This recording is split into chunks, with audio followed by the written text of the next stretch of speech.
The rain came down in sheets that November morning, turning the parking lot behind the grocery store into a maze of puddles that reflected the gray sky like broken mirrors. Sarah Chen sat in the front seat of her 15-year-old Honda Civic, the engine off to save what little gas remained in the tank, watching the water stream down the windshield in rivulets that blurred the world beyond into shapeless color.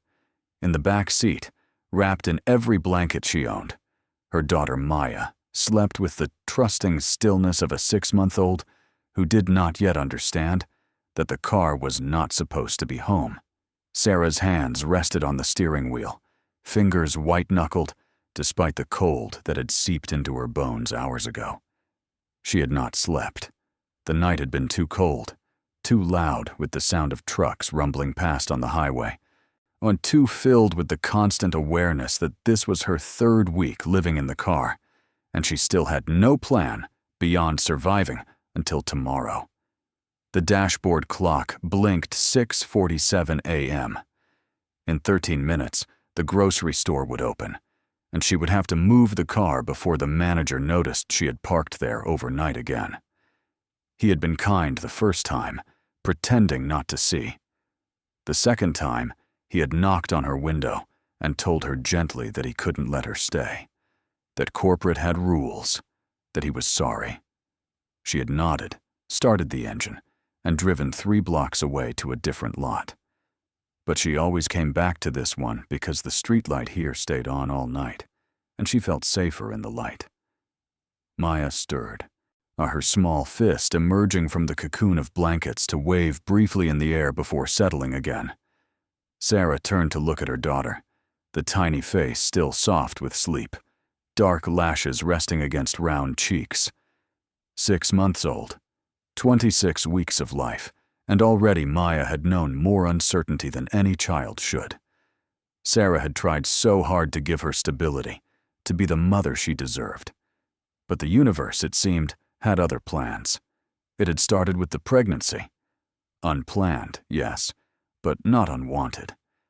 She had been working as a paralegal at a small firm in Denver, living in a modest apartment, building what she thought was a solid foundation. The father, a man she had dated for 8 months, had promised support, commitment, a future. When she told him about the baby, so he had looked at her with eyes that went cold and distant, and within a week he was gone. Not just from her life, but from the state, leaving behind nothing but a disconnected phone number and the realization that she had built her hopes on sand. She had managed for a while, worked through the pregnancy, saved what she could, prepared the tiny nursery in the corner of her bedroom with second-hand furniture and hand-me-down clothes from co-workers who had smiled with pity in their eyes. But then the complications came. Preeclampsia in the 3rd trimester, early delivery at 34 weeks, a month-long NICU stay that drained her savings and left her so exhausted she could barely remember her own name. The firm had been understanding at first, but when she missed too many days, when her focus slipped during a critical case review, they had let her go with 2 weeks severance and a card signed by people who had already forgotten her name. The eviction notice came 6 weeks later. She had tried to explain to the landlord that she was looking for work, that she just needed a little more time, but he had heard those words too many times before. 30 days, he said, and then she and the baby would have to leave. She had spent those 30 days applying to every job she could find, calling every social service agency, every shelter, every program that might help a single mother with an infant. But the shelters were full, the waiting lists months long, and the jobs that responded wanted someone with flexibility, with childcare, with a permanent address. On the morning she was supposed to be out of the apartment, she had loaded everything she owned into her car, and strapped Maya into the car seat and driven away with no destination in mind. That had been 3 weeks ago. 3 weeks of parking lots and public restrooms, of nursing Maya in the front seat while strangers stared, of washing herself with wet wipes in gas station bathrooms, of stretching $5 into a day's worth of food while her daughter drank formula mixed with bottled water she couldn't always afford. Her phone buzzed on the dashboard, the battery down to 12%. She had learned to ration its use, charging it for 20 minutes here and there when she could find an outlet at a library or coffee shop, using it only for essential calls and job applications that never seemed to go anywhere. She picked it up, expecting another automated rejection email, but instead saw a text from her sister Rebecca. "Mom wants to know if you're still being stubborn. The offer still stands. Just admit you were wrong and come home." Sarah's jaw tightened. The offer. Her mother's version of help, which meant moving back to the family home in Colorado Springs, giving up custody of Maya to her parents, temporarily, getting her life together while they raised the baby properly, and most importantly, admitting that she had been foolish to think she could do this alone, that she should have listened when they told her to give the baby up for adoption, that she was ruining her life and the child's life with her selfishness. She deleted the text without responding, as she had deleted the dozen others that had come before it. Her relationship with her family had always been complicated, built on a foundation of expectations she could never meet and judgment that felt as constant as breathing. Her mother, a successful real estate agent who had built her life on image and control, had made it clear that an unplanned pregnancy with an absent father was an embarrassment, a stain on the family's reputation. Her father, quieter but no less disapproving, had suggested adoption with the clinical detachment of someone discussing a business transaction. Rebecca, her older sister who had done everything right, married at 25, 2 children, a house in the suburbs, had offered sympathy wrapped in condescension, the kind that made Sarah feel like a cautionary tale rather than a person. They didn't understand. Or perhaps they understood perfectly and simply didn't care. To them, Maya was a problem to be solved, a mistake to be corrected. To Sarah, she was everything, the only thing that mattered in a world that had stripped away everything else. The rain began to ease, thinning into a steady drizzle that tapped against the roof of the car like impatient fingers. Sarah started the engine, feeling the vibration travel through her body, and checked the gas gauge. Quarter tank. Enough for a few more days if she was careful, if she didn't drive too far, if she could stretch it the way she stretched everything else. She pulled out of the parking lot slowly, Maya still sleeping peacefully in the back, and drove toward the public library 3 miles away. It opened at 9, which gave her time to park, to feed Maya, to change her diaper in the car before going inside to use the bathroom properly, and to wash her face and hands and try to look like someone who wasn't living in her vehicle. The librarians there were kind. They pretended not to notice that she came every day, that she stayed for hours, that she was clearly using the building as a refuge rather than a resource. One of them, an older woman named Mrs. Patterson, had even started leaving children's board books on the table where Sarah usually sat, telling her they were damaged and headed for donation if she wanted them for the baby. Small kindnesses. They were all that kept Sarah from breaking completely. As she drove through the wet streets, past buildings that glowed with warm light, and people who moved with the casual confidence of those who had somewhere to be, somewhere to return to, she felt the familiar weight of despair settle over her shoulders. How long could she keep doing this? How long before the car broke down, before she ran out of gas, before someone called Child Protective Services and took Maya away because a mother living in a car was unfit, dangerous, neglectful? She blinked back tears, refusing to let them fall. Crying was a luxury she couldn't afford. It used energy she needed for survival, time she needed for planning, strength she needed for Maya. The library parking lot was nearly empty when she arrived. She pulled into a space near the back, away from the main entrance, and turned off the engine. The silence that followed was profound, broken only by Maya's soft breathing and the patter of rain against metal and glass. Aunt Sarah reached into the diaper bag on the passenger seat and pulled out a bottle of formula she had prepared that morning, using the last of her powder and the remainder of a gallon of water she had bought 2 days ago. She climbed into the back seat, moving carefully to avoid waking Maya, and settled beside her daughter. When the baby stirred, Sarah lifted her gently, cradling her against her chest, and offered the bottle. Maya latched on immediately, her small hands curling around Sarah's fingers, with the instinctive trust that shattered Sarah's heart every single time. "We're going to be okay," Sarah whispered, the words automatic, a mantra she repeated a dozen times a day, even when she didn't believe them. "I'm going to figure this out. I promise." Maya looked up at her with dark eyes that held no doubt, no fear, but only the absolute certainty that her mother would keep her safe. It was a weight Sarah carried like stones in her pockets, pulling her down even as it gave her reason to keep swimming. When the bottle was empty, Sarah changed Maya's diaper using wipes that smelled faintly of lavender and left her skin soft and clean. She dressed her daughter in a onesie that was getting too small, the sleeves riding up on chubby arms, and wrapped her in a clean blanket. Then she packed everything back into the diaper bag with the methodical precision of someone who had learned that organization was survival, that losing track of even the smallest item could mean disaster when you had so little to begin with. By the time she carried Maya into the library at 9:15, the rain had stopped completely, leaving behind a sky the color of old bruises and air that smelled of wet asphalt and dying leaves.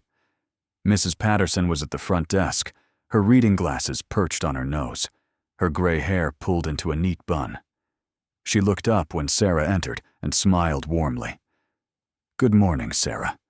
And good morning to you, little Maya." She reached under the desk and produced a small stuffed rabbit, its fur worn soft from years of handling. "I found this in the lost and found. No one's claimed it in 6 months, so I thought Maya might like it." Sarah's throat tightened. She managed a smile, took the rabbit gently, and thanked Mrs. Patterson in a voice that almost broke.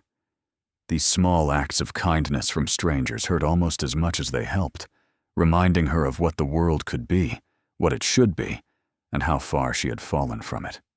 She settled at her usual table near the children's section, laying Maya on a blanket on the floor beside her while she opened her laptop, another relic from her previous life that she guarded carefully. The battery was at 43%. She had maybe 2 hours of use before she would need to find another outlet, another place to charge it for free. She opened her email. 17 new messages, most of them automated responses to job applications. "Thank you for your interest, but we have decided to pursue other candidates. The position has been filled. We require a minimum of 2 professional references. This role requires reliable transportation and flexible hours." One message stood out. It was from a temp agency she had applied to weeks ago, asking if she was available for a 3-day assignment starting Monday. A data entry work, $12 an hour, must have own computer. She replied immediately, fingers flying across the keyboard. Yes, she was available. Yes, she had her own computer. Yes, she could start Monday. Thank you. Thank you so much. She pressed send and exhaled slowly, allowing herself a moment of hope. $12 an hour for 3 days, 8 hours each day. $288 before taxes. It wasn't enough to get her into an apartment, wasn't enough to solve anything long-term, but it was enough to buy gas, to buy formula, to buy a few more days of survival. Then reality crashed back in. The job required her to work from 9 to 5. What was she supposed to do with Maya? Daycare cost money she didn't have, required deposits and enrollments and background checks that took time. She couldn't bring a baby to a professional office. She couldn't leave Maya alone in the car for 8 hours. The hope that had flickered to life moments ago guttered out, leaving behind only the familiar hollow ache of impossibility. She closed the laptop and rubbed her eyes with the heels of her palms, exhaustion pulling at her like gravity. Maya cooed softly from the blanket, playing with the stuffed rabbit, her small face lit with uncomplicated joy. Sarah watched her, memorizing every detail, the curve of her cheek, the tiny fingers that gripped the toy with determination, the way her whole body wiggled when she was happy. "We'll figure it out," Sarah murmured again, though she had no idea how. The morning stretched into afternoon, and Sarah used the library's bathroom to wash Maya's bottles and refill her water supply from the fountain. She nursed the baby when she got fussy, walking the aisles of books with her daughter against her shoulder, humming songs her own mother had sung to her once, back when things were different, back before disappointment and judgment had built walls between them that seemed too high to climb. At 3 o'clock, her phone buzzed again. Another text, this time from an unknown number. She almost ignored it, but something made her open it. "Sarah Chen, this is Margaret Whitmore from the county assessor's office. We have a matter regarding the estate of Thomas Chen. Please call at your earliest convenience." Sarah stared at the message, her heart skipping a beat. Thomas Chen, her grandfather, her mother's father, a man she had met only a handful of times, as a child, a figure more myth than memory. He had been estranged from the family for decades, had lived somewhere remote in the mountains, had died. When? She hadn't even known he had passed away. Her mother never spoke of him except in tones of bitterness and old resentment. With trembling fingers, Sarah dialed the number in the text. It rang twice before a woman's crisp voice answered. "County Assessor's Office. Margaret Whitmore speaking." "This is Sarah Chen. I just got a text about my grandfather's estate." There was a pause, the sound of papers shuffling. "Yes, Miss Chen. Thank you for returning my call. I'm sorry to inform you that Thomas Chen passed away 8 months ago. We've been trying to locate next of kin to settle his property holdings. Your mother declined to claim the estate. And your sister did as well. You're listed as the third and final heir. Are you interested in claiming it?" Sarah's mind reeled. Estate. Property holdings. Her grandfather had owned something. Yes, what is it exactly?"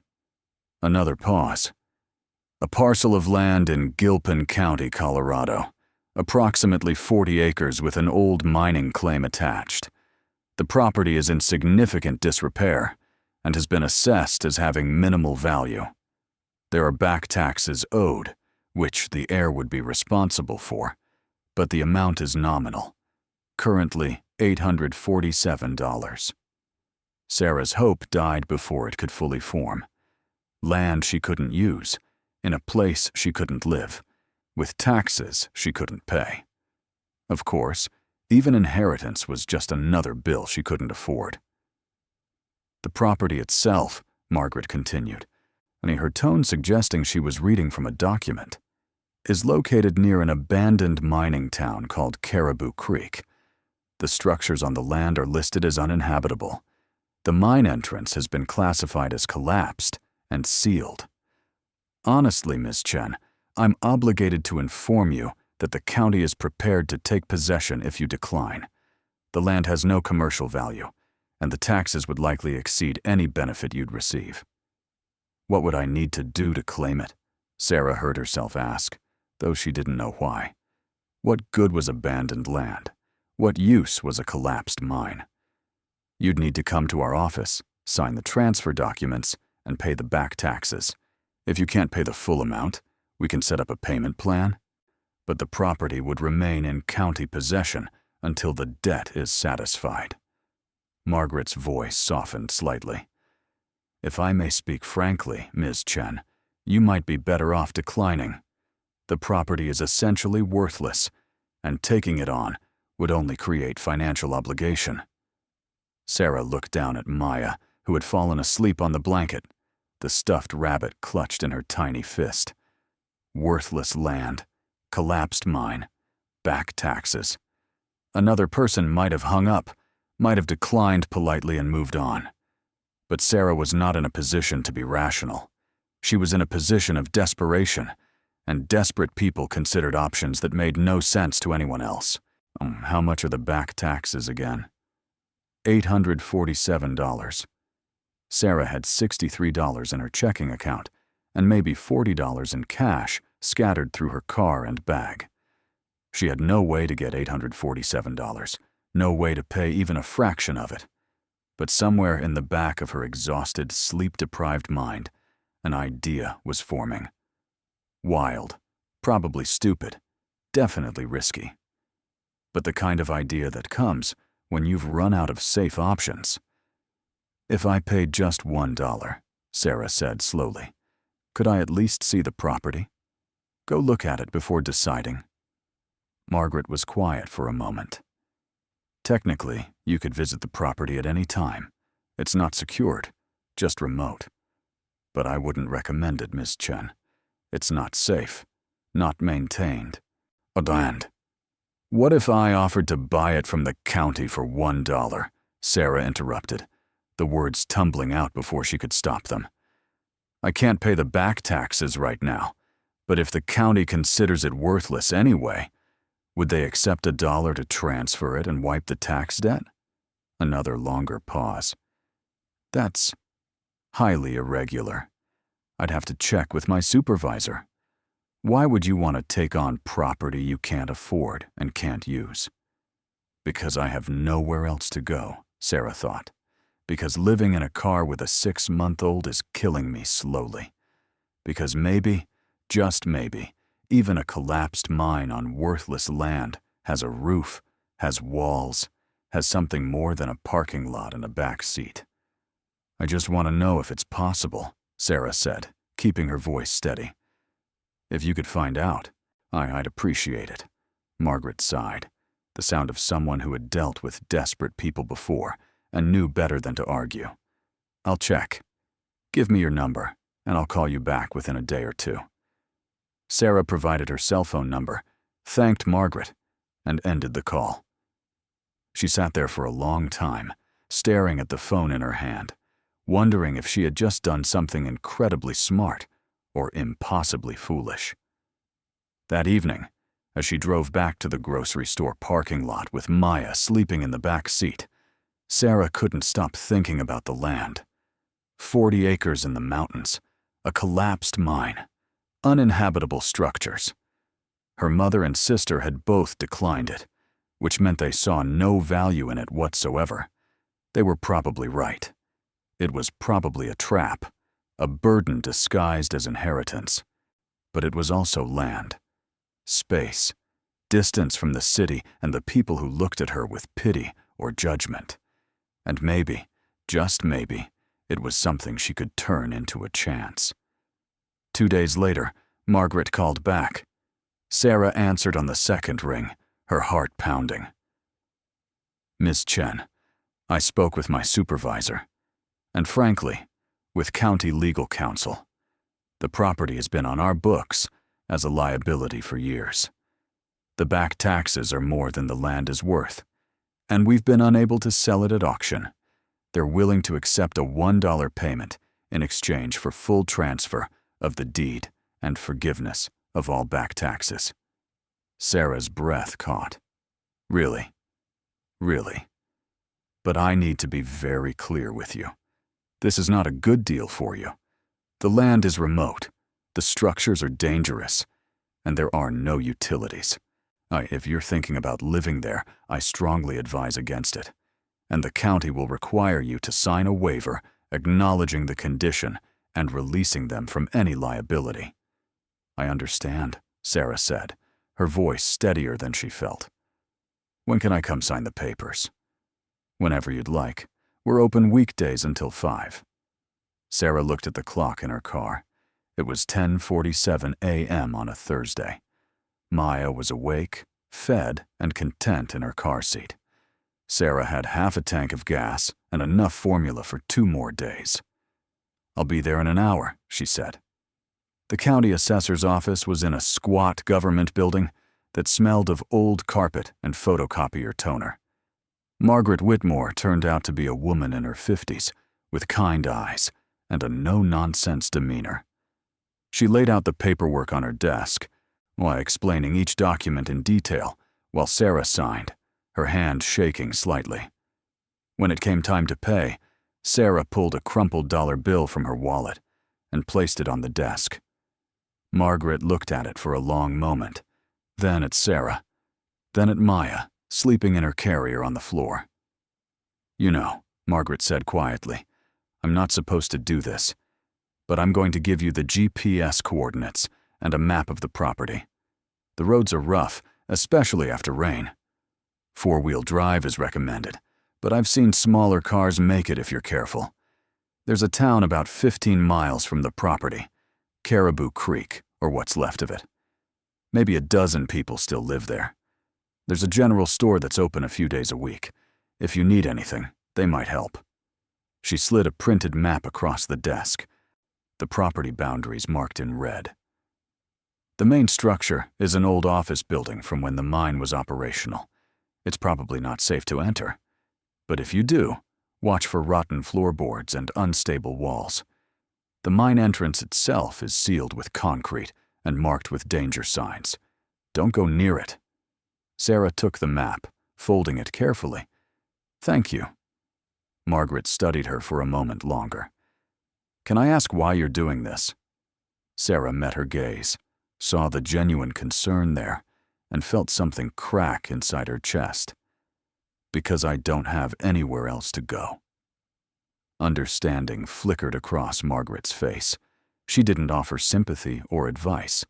She just nodded once and handed Sarah the final document, the deed to 40 acres of mountain land and a collapsed mine, bought for $1 and a hope Sarah wasn't sure she should allow herself to feel. That afternoon, Sarah drove north out of Denver, with everything she owned packed in her car, and Maya strapped safely in the back seat. The highway climbed into the foothills, the landscape changing from urban sprawl to forest and rock, the air growing thinner and colder as elevation increased. She followed Margaret's directions, turning off the main highway onto a narrow dirt road that wound through stands of pine and aspen. The road was rutted and rough, just as Margaret had warned, and Sarah's car struggled on the steeper sections, the engine whining in protest. But it kept going, and so did she.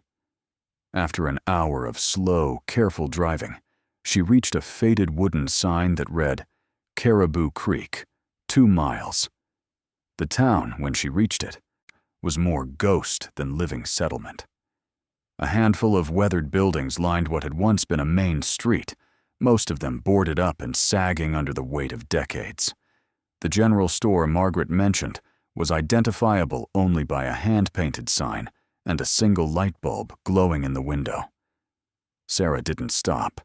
She continued past the town, following the map to a turnoff marked by a pile of stones and a rusted metal gate that hung open on broken hinges. The final stretch was barely a road at all, more a suggestion of tire tracks through the undergrowth, but she followed it until the trees opened into a clearing, and there it was. The property. Sarah stopped the car and sat in silence, staring through the windshield at what she had just bought for $1. The main structure was exactly as Margaret had described, an old 2-story building with walls of weathered wood and a roof that sagged in the middle like a tired spine. Windows were broken or missing entirely, revealing dark interiors. To the left of the main building stood the skeletal remains of what might have been equipment sheds or living quarters, their walls partially collapsed, their roofs gone. And beyond everything, cut into the hillside like a wound, was the mine entrance, or what remained of it. A wall of concrete and steel had been erected across the opening, marked with faded yellow signs that warned of danger, of unstable ground, of death. It wasn't a home. It was barely shelter. It was ruins and danger, and the kind of place most people would take one look at and drive away from as fast as possible. But to Sarah, sitting in her car with her daughter sleeping peacefully behind her and nowhere else in the world to go, it looked like possibility. She turned off the engine, unbuckled her seatbelt, and stepped out into the cold mountain air. The silence was profound, broken only by wind through the pines and the distant call of a bird. No traffic. No voices. No one to judge her, to offer help wrapped in condescension, to tell her she was making a mistake. Just space. Just quiet. Just a chance. She walked slowly toward the main building, her boots crunching on ground that was part dirt, part gravel, part the accumulated debris of abandonment. The front door hung askew on rusty hinges. She pushed it open carefully, wincing at the groan of metal and wood, and stepped inside. The interior was dim, light filtering through broken windows to reveal a large room that had probably served as an office or meeting space. Dust lay thick on every surface. The floor was wooden, warped and stained, but mostly intact. Against one wall stood a massive iron stove, its chimney pipe still connected to the ceiling. In the corner, a staircase led to the second floor, several steps missing or rotted through. Sarah moved through the space slowly, testing floorboards before putting her full weight on them, noting what was salvageable and what was dangerous. It was worse than she had imagined, and yet not as bad as it could have been. The structure itself seemed sound, the walls straight, the roof damaged, but not completely gone. With work, a lot of work, it could be made livable. Maybe. She climbed the stairs carefully, skipping the broken steps, and found 3 small rooms on the second floor. 2 were empty, except for debris. The third contained the remains of old furniture, a broken chair, a metal bed frame, a trunk that had rusted shut. From the window of that third room, she could see the entire clearing, the trees beyond, and in the distance, the peaks of mountains still dusted with early snow. It was beautiful in a stark, unforgiving way. Beautiful and terrifying. Sarah returned downstairs and walked back outside, where Maya was beginning to stir in the car. She lifted her daughter from the carrier, holding her close, and stood in the clearing looking at the building that was now technically hers. "What do you think?" she whispered to Maya. "Can we make this work?" Maya gurgled and grabbed a fistful of Sarah's hair, pulling gently.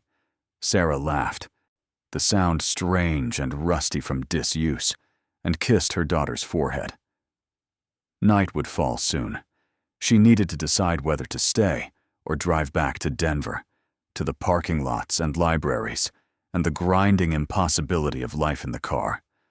The building had no heat, no running water, no electricity. But it had walls. It had a roof, damaged but present. And it had something Sarah hadn't felt in months, the smallest spark of hope, that maybe, somehow, she could build something here. She carried Maya back to the car and began unloading her belongings, the blankets and bags, the bottles and diapers, the laptop, and the few clothes she owned. She made multiple trips, carrying everything into the main room of the building, creating a small nest in the corner farthest from the broken windows and closest to the old iron stove. She had no firewood, but she found dry branches and pine needles in the forest surrounding the clearing. She piled them in the stove, along with some old papers and cardboard she found in the building, and used the lighter from her car to start a fire. The smoke drew properly up the chimney, and within minutes, blessed warmth began to radiate from the iron. As darkness fell over the mountains and the temperature dropped, Sarah sat on her blankets with Maya in her lap, feeding her a bottle by the light of a small battery-powered lantern. The fire crackled and popped, casting dancing shadows on the walls. Outside, the forest whispered with wind and the movements of nocturnal creatures. It was not safe. It was not smart. It was probably the most foolish thing Sarah had ever done. But for the first time in months, when she was not in a parking lot, she was not waiting for morning so she could move before someone noticed. She was in a space that belonged to her, however ruined, however temporary. Maya finished her bottle and fell asleep against Sarah's chest, her small body warm and trusting. Sarah held her daughter and stared into the fire, thinking about the work ahead. She would need to make the building weatherproof before winter truly arrived. She would need to find water, food, some way to generate income without leaving Maya alone. She would need to do 100 impossible things with no money, no help, and no guarantee of success. But she had done impossible things before. She had survived 3 weeks living in her car. She had brought a baby into the world and kept her safe through everything that followed. She had walked away from family who offered help at the cost of her dignity and her daughter. She could do this too. Outside, an owl called from the darkness, its voice lonely and wild. Sarah closed her eyes, exhaustion finally overtaking adrenaline, and let herself sleep with her daughter in her arms and the fire warming them both. Tomorrow, she told herself. Tomorrow she would figure out what came next. Tomorrow she would begin to build. The cold woke her before dawn. The fire in the stove had burned down to embers that glowed faintly in the darkness, providing almost no heat. Sarah's breath puffed white in the frigid air, and she pulled the blankets more tightly around herself and Maya, who was still sleeping soundly against her chest. For a moment, Sarah lay still, listening to the absolute silence of the mountain morning, and felt the weight of what she had done settle over her like another layer of cold. She had bought a ruin for $1 and moved herself and her infant daughter into it, with no plan beyond desperation. What had she been thinking? This wasn't survival. It was madness. But then Maya stirred, her small hand curling around Sarah's finger, and the thought dissolved. There was no going back now. She had made her choice, and the only direction left was forward. Sarah eased herself out from under the blankets, moving carefully to avoid waking the baby. The floorboards were ice cold beneath her feet, and she quickly pulled on an extra pair of socks and the thickest sweater she owned. The morning light was just beginning to seep through the broken windows, turning the room from black to gray. She rebuilt the fire, not feeding it the last of the branches she had gathered the night before, and stood close to the stove while warmth slowly returned. Maya woke soon after, hungry and fussy, and Sarah settled into the rhythm that had become automatic. Bottle, diaper change, gentle bouncing and humming until the baby was content again. When Maya was fed and playing with the stuffed rabbit on a blanket, Sarah ventured outside to assess her new property in daylight. The clearing looked different in the morning, less ominous, but no less ruined. The main building stood like a tired sentinel, its walls scarred and weathered, its broken windows like empty eyes.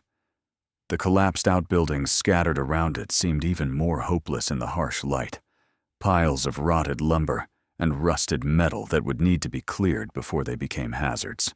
And beyond it all, the sealed mine entrance loomed against the hillside, concrete and steel marked with warnings that even in faded paint communicated danger clearly.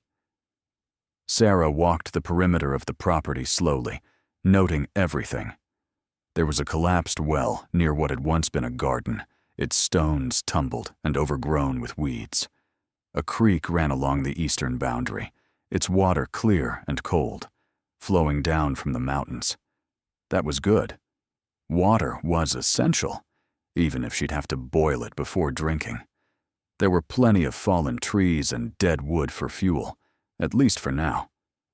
She found the remains of an old outhouse, mercifully downwind of the main building, and made a mental note to see if it could be salvaged or if she'd need to dig a new one. She found piles of ancient mining equipment, rusted picks and shovels, the collapsed wheelbarrows, sections of rail track half buried in dirt, all of it useless but potentially dangerous if Maya ever started crawling. The inventory grew in her mind as she walked. Needs, weatherproofing, water purification, heat, light, food storage, safety improvements, resources, wood, water, some basic shelter, and $1 left in her wallet. It was impossible. The gap between what she needed and what she had was so vast, it seemed almost comical. Sarah returned to the building as the sun broke over the mountains, flooding the clearing with cold, clean light. Maya was getting fussy again, and Sarah's own stomach was growling. She had enough formula for maybe 2 more days. She had a box of granola bars, 3 cans of soup, and a half-empty jar of peanut butter. That was it, her entire food supply. She would need to go back to Caribou Creek, to that general store Margaret had mentioned.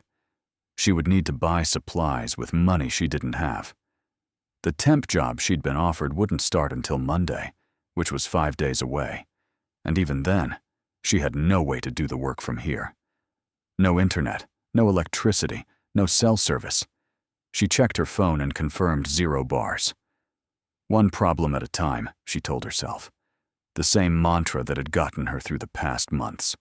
Break everything down into small, manageable pieces and tackle them one by one.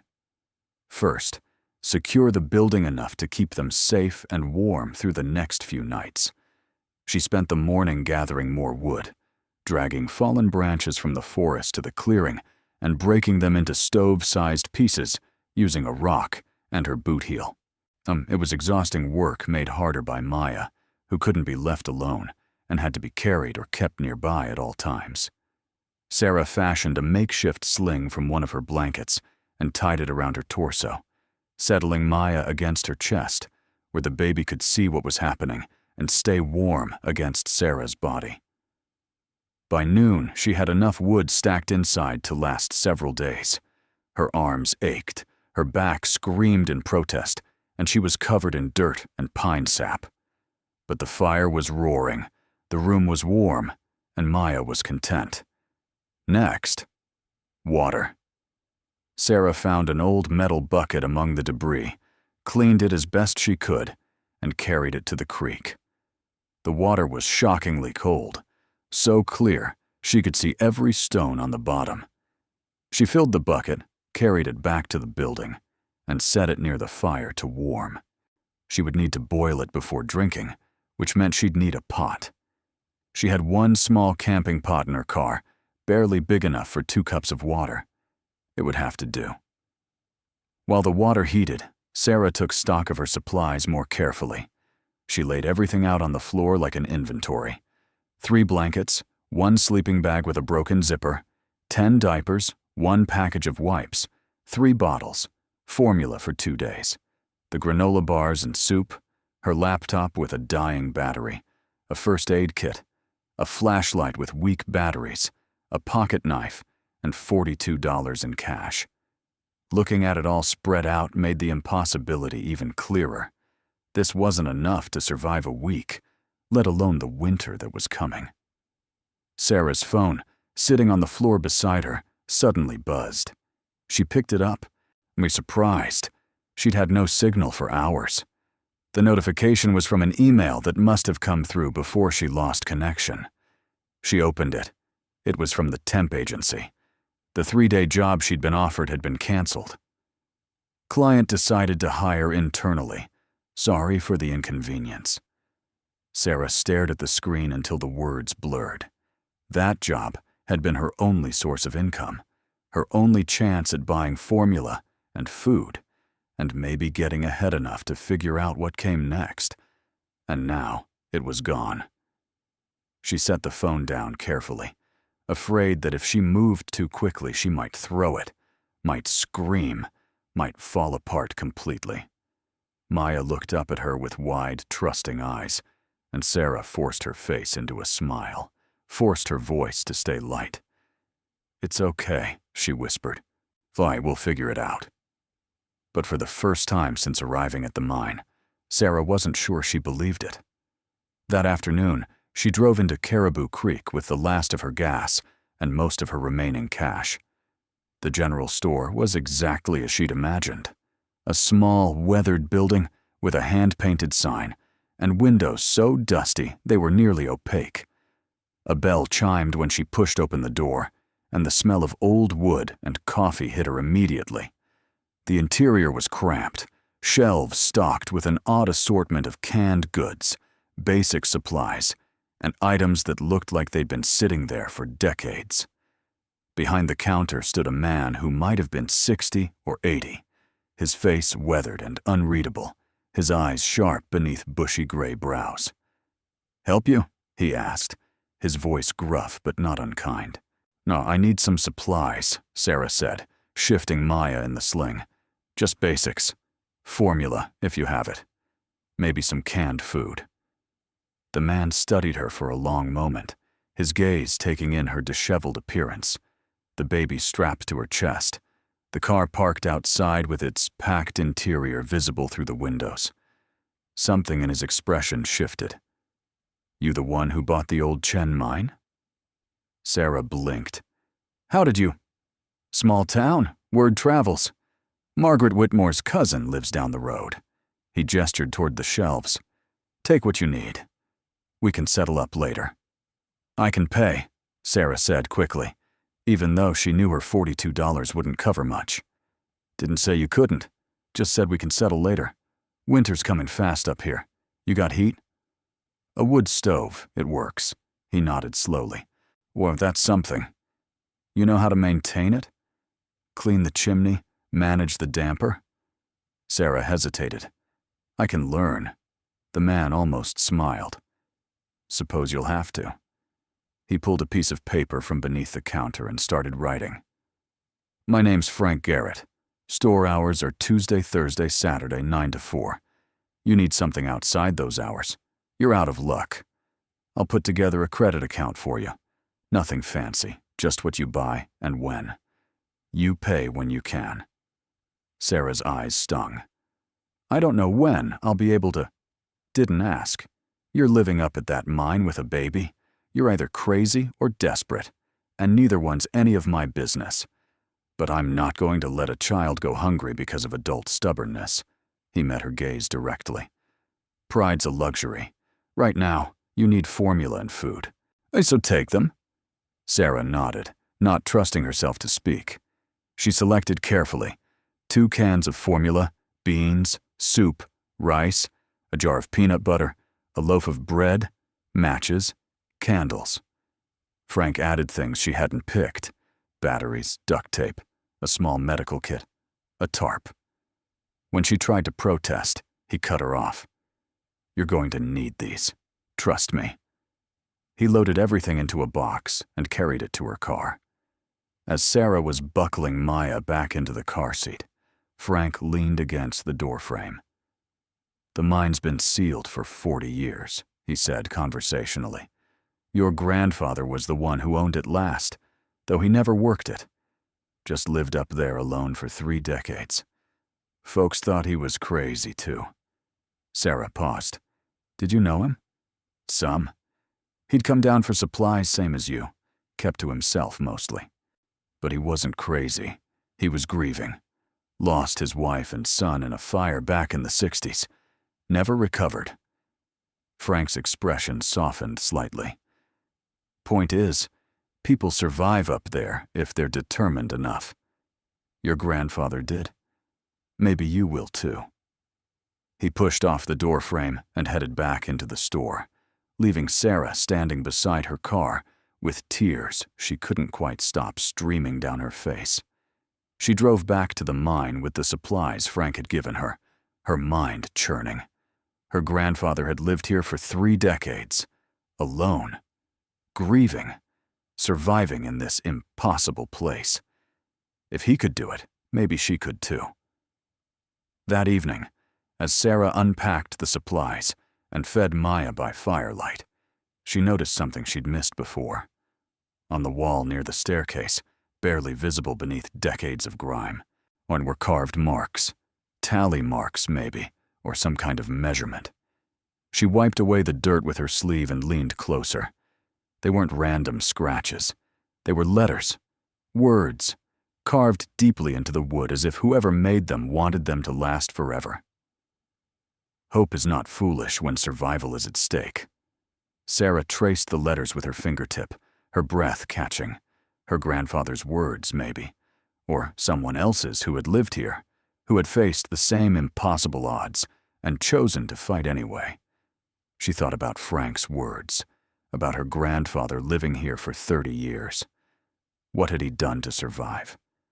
How had he managed through winters and isolation and all the challenges she was only beginning to face? The building itself might hold answers. She just had to look. Over the next 3 days, Sarah explored every corner of the property with new purpose. She searched through the debris in the outbuildings, finding old tools that could still be useful.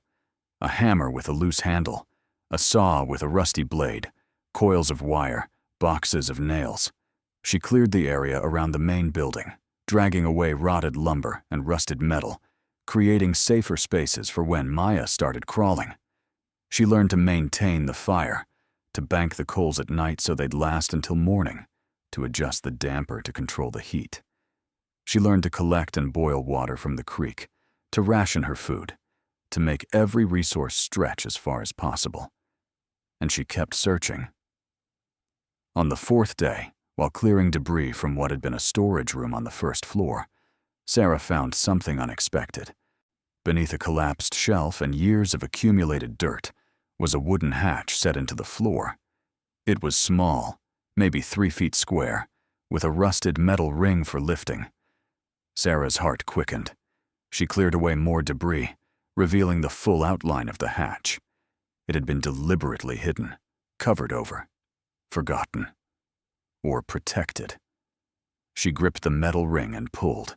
The hatch resisted, held by rust and time, but Sarah kept pulling, bracing her feet and using her full weight. With a groan of protesting wood and metal, the hatch lifted. Beneath it, darkness, and the smell of earth and cold air rising from below.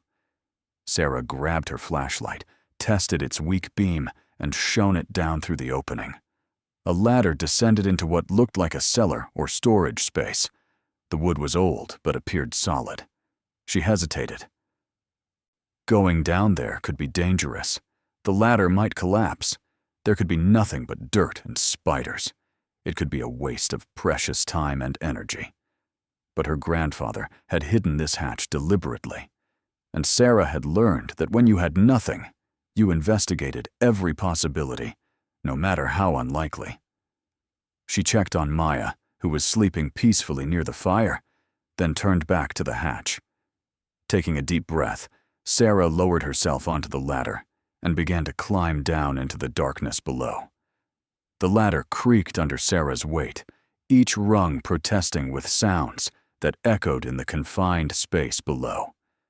Her flashlight beam cut through the darkness, revealing stone walls slick with moisture and a packed earth floor about 12 feet down. The air was cold and stale, carrying the mineral scent of deep earth and something else, old paper, perhaps, and wood preservative. Sarah descended slowly, testing each rung before trusting it with her full weight. The ladder held, though barely, and when her feet finally touched the floor, she let out a breath she hadn't realized she'd been holding. She stood still for a moment, letting her eyes adjust to the gloom beyond the narrow beam of her flashlight. The space was larger than she'd expected. Not a simple cellar, but a room, roughly 15 feet square, with walls of fitted stone and a ceiling reinforced with heavy timber beams. It was dry, surprisingly so, and as Sarah swept her light across the space, she understood why. Someone had built this carefully, deliberately, with the skill of someone who knew how to create a space that would last. Against one wall stood a workbench, its surface covered with tools organized with meticulous precision. Hammers, chisels, files, all arranged by size and purpose. Above the bench, shelves had been built into the stone, and on those shelves sat rows of glass jars, their contents obscured by decades of dust. Sarah moved closer, wiping one jar clean with her sleeve. Seeds. The jar was filled with seeds, labeled in careful handwriting. Beans, 1978. Another jar held more seeds. Squash, 1979. There were dozens of them, a library of seeds spanning decades, each one dated and labeled in the same precise script, her grandfather's handwriting. It had to be. Sarah continued her exploration, her flashlight revealing more with each sweep. Wooden crates were stacked in one corner, and when she opened the first one, and she found it packed with canned goods, their labels faded but still legible. Vegetables, fruits, meat, a stockpile that must have taken years to accumulate. She checked the dates. Most were from the 1980s and early 1990s, long expired. But the fact that they were here at all spoke to a level of preparation that went beyond simple survival. The next crate held blankets, carefully folded and sealed in plastic bags that had kept them dry and clean. Wool blankets, thick and heavy, the kind that would be essential in a mountain winter. Sarah touched one reverently, thinking of the nights ahead, of how desperately she would need warmth when the snow came. A third crate held books, not novels or entertainment, but practical volumes, guides to gardening, food preservation, wilderness survival, basic carpentry, and metalwork. Each book was wrapped in oilcloth to protect it from moisture, each one chosen for utility rather than pleasure. Sarah sat down on one of the crates, overwhelmed by what she was seeing. Her grandfather hadn't just survived up here. He had prepared to survive indefinitely. He had built this cellar as insurance against disaster, had stocked it with everything necessary to endure isolation, to be completely self-sufficient. And he had hidden it so well that even the county assessors, even her own family, had never known it existed. Her flashlight beam caught something else, a desk pushed against the far wall, its surface clear except for a kerosene lantern and a stack of leather-bound journals. Sarah stood and crossed to the desk, her hand trembling slightly as she reached for the top journal. The leather was cool and smooth under her fingers, worn soft by handling. She opened it to the first page and saw the same precise handwriting from the seed jars. January 1st, 1968. Today I begin again. The fire took everything that mattered, and I can no longer bear the weight of memory in the places where she lived. I have come to this mountain, to this forgotten mine, to build a life from silence and stone. If anyone finds these words, know that I came here not to escape, but to endure. Sarah's throat tightened. She turned the page and continued reading, her grandfather's words pulling her into a past she had never known. The early entries were raw with grief, documenting Thomas Chen's first months at the mine. He wrote about the brutality of that first winter, alone and unprepared, surviving through stubbornness more than skill. And he described the loneliness that felt like a physical presence, the way silence could become deafening when there was no one to break it. But gradually, the entries changed. The grief didn't disappear, but it was joined by something else. Purpose. I have decided to make this place permanent, he wrote in an entry from March 1968. Not as a tomb, but as a testament. I will learn to survive here, to thrive here, to prove that a man can build a life from nothing if he is willing to work for it. I will master this land, and in mastering it, perhaps I will master the darkness that follows me. Entry by entry, year by year, Thomas documented his transformation from broken man to skilled homesteader. He taught himself carpentry, metalwork, gardening in the harsh mountain soil. He learned to preserve food, to predict weather, and to repair anything that broke because there was no one else to do it. He chronicled his failures, crops that froze, tools that broke, illnesses that nearly killed him, and his eventual successes. Sarah read until her neck ached from hunching over the journal, until the cold from the stone floor had seeped into her bones. She learned that her grandfather had been an engineer before the fire, that his wife Eleanor had been a teacher, that their son, Sarah's uncle, though she'd never met him, had been 7 years old when he died. She learned that Thomas had blamed himself for not being home that night, for being at work while his family burned. And she learned something else. Something that made her sit up straighter, her heart beginning to pound. In a journal from 1975, Thomas wrote about the mine itself. Today, I explored the sealed eastern shaft more thoroughly. The county thinks it's collapsed, but they're wrong.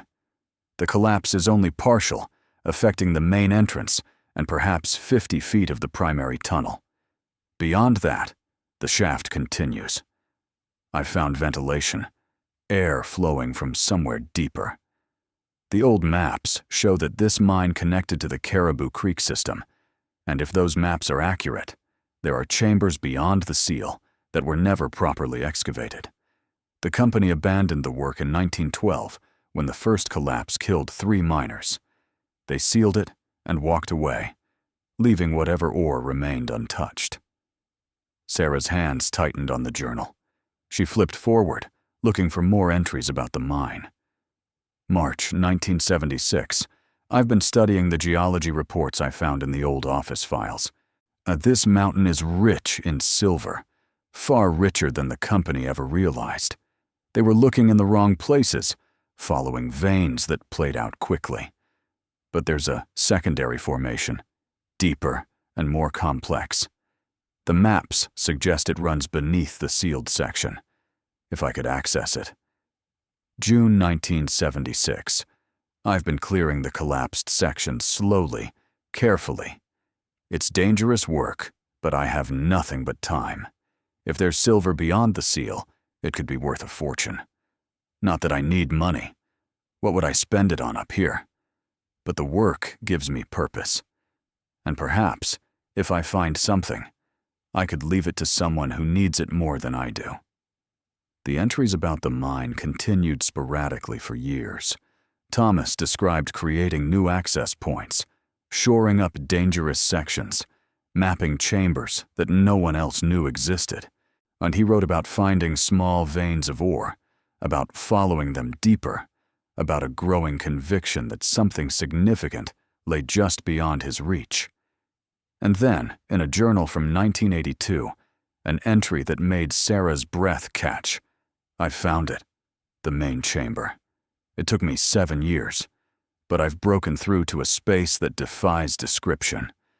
Natural cavern, partially filled with ore deposits, so rich they gleam in lamplight. Silver, certainly, but also something else. Crystalline formations I can't identify, possibly rare earth elements. I've sealed the access point I created. This discovery is too valuable, too dangerous. If word got out, this mountain would be overrun with prospectors, with companies that would destroy everything I've built here. I've decided to leave it undisturbed, let it remain hidden. If someone comes after me, someone who truly needs what's here, they can find it using these journals. But I won't be the one to bring chaos back to this mountain. Sarah sat back, her mind racing.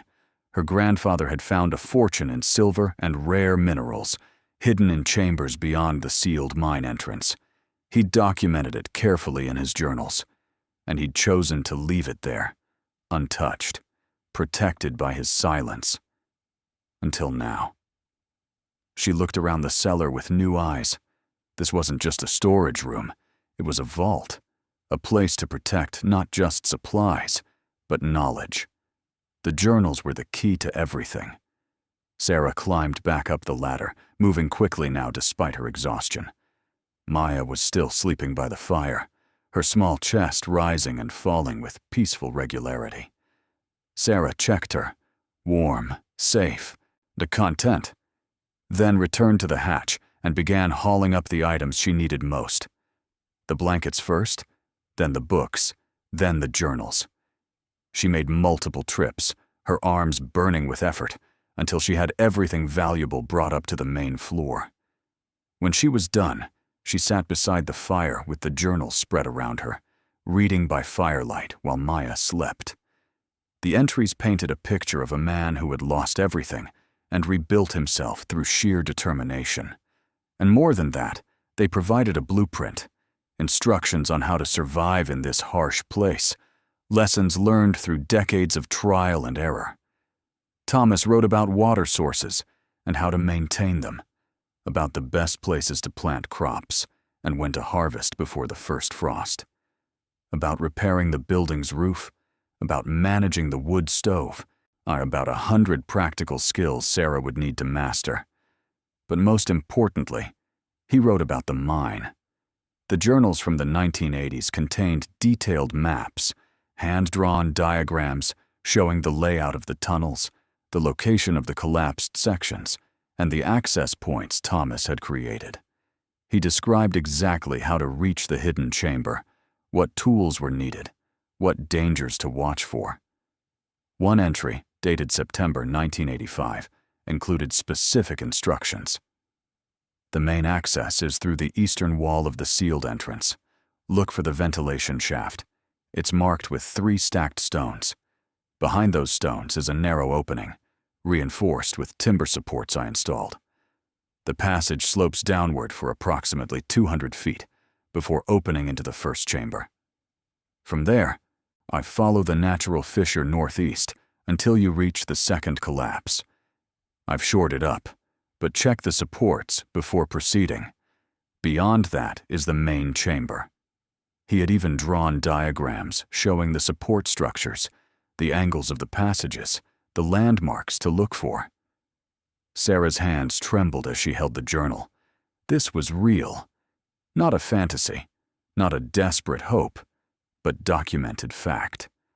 Her grandfather had found valuable ore deposits, had mapped exactly how to reach them, and had left the information here for whoever came after him. For her. The realization hit her like a physical force. This wasn't just inheritance, it was a lifeline. If she could access those chambers, if the silver was still there, she could sell it. Not all of it. Not enough to attract attention or bring the chaos Thomas had feared. But enough to survive. Enough to give Maya a future. She looked down at her daughter, still sleeping peacefully, unaware that their lives might be about to change. But Sarah's elation was tempered by reality. She couldn't just walk into a sealed mine with a baby and start extracting ore. She had no mining equipment, no expertise, no way to safely navigate tunnels that had been abandoned for over a century. Even with her grandfather's maps and instructions, attempting it alone would be suicidal. And yet, doing nothing meant watching her supplies dwindle, meant facing a mountain winter with no income, no resources, no backup plan. Sarah closed the journal and looked at the fire, watching the flames dance and shift. So she thought about her grandfather's words. Hope is not foolish when survival is at stake. She had bought this property for $1, had moved into a ruin with her infant daughter, had been called foolish and crazy by everyone who knew about it. What was one more impossible thing? Over the next 2 weeks, Sarah divided her time between making the building livable and studying her grandfather's journals. She used the wool blankets from the cellar to seal the broken windows, creating barriers against the cold wind that had started blowing down from the high peaks. She cleared the upstairs rooms, making one into a bedroom for herself and Maya, using the old bed frame and a mattress she fashioned from blankets and salvaged cushions. She learned to cook on the wood stove, using the canned goods from the cellar and stretching them as far as possible. She established a routine of water collection, fire maintenance, and constant vigilance to keep Maya safe in an environment full of hazards. And she memorized every word her grandfather had written about the mine. Frank from the general store checked on her twice, driving up in an old pickup truck with supplies she hadn't asked for, but desperately needed. More formula, batteries, a better lantern, packets of seeds for spring planting. Winter's coming early this year, he told her on his second visit, eyeing the smoke rising from the chimney with approval. You've got maybe 3 weeks before the first serious snow. After that, this road'll be impassable for months. Sarah felt her stomach drop. Months. 4, maybe 5. You'll be snowed in until March or April at the earliest. He studied her face, seeing the fear she was trying to hide. Your grandfather made it through 30 winters up here. The cellar you found, that's his winter stockpile. Use it wisely, and you'll be fine. You knew about the cellar? Frank shrugged. Suspected. Thomas was too smart to live up here without a backup plan. Glad you found it. He pulled a worn book from his truck and handed it to her. This was his. He left it at the store years ago, said he didn't need it anymore. Thought you might. Sarah took the book. It was a manual on basic mining techniques, with pages marked and notes written in the margins in her grandfather's handwriting. He talked to you about the mine? She asked carefully. Some. Near the end, when he knew he was dying, he told me there was something valuable here. Said if anyone from his family ever came back, I should help them. Frank's expression was unreadable. He never said what exactly, but I figured it was worth more than real estate.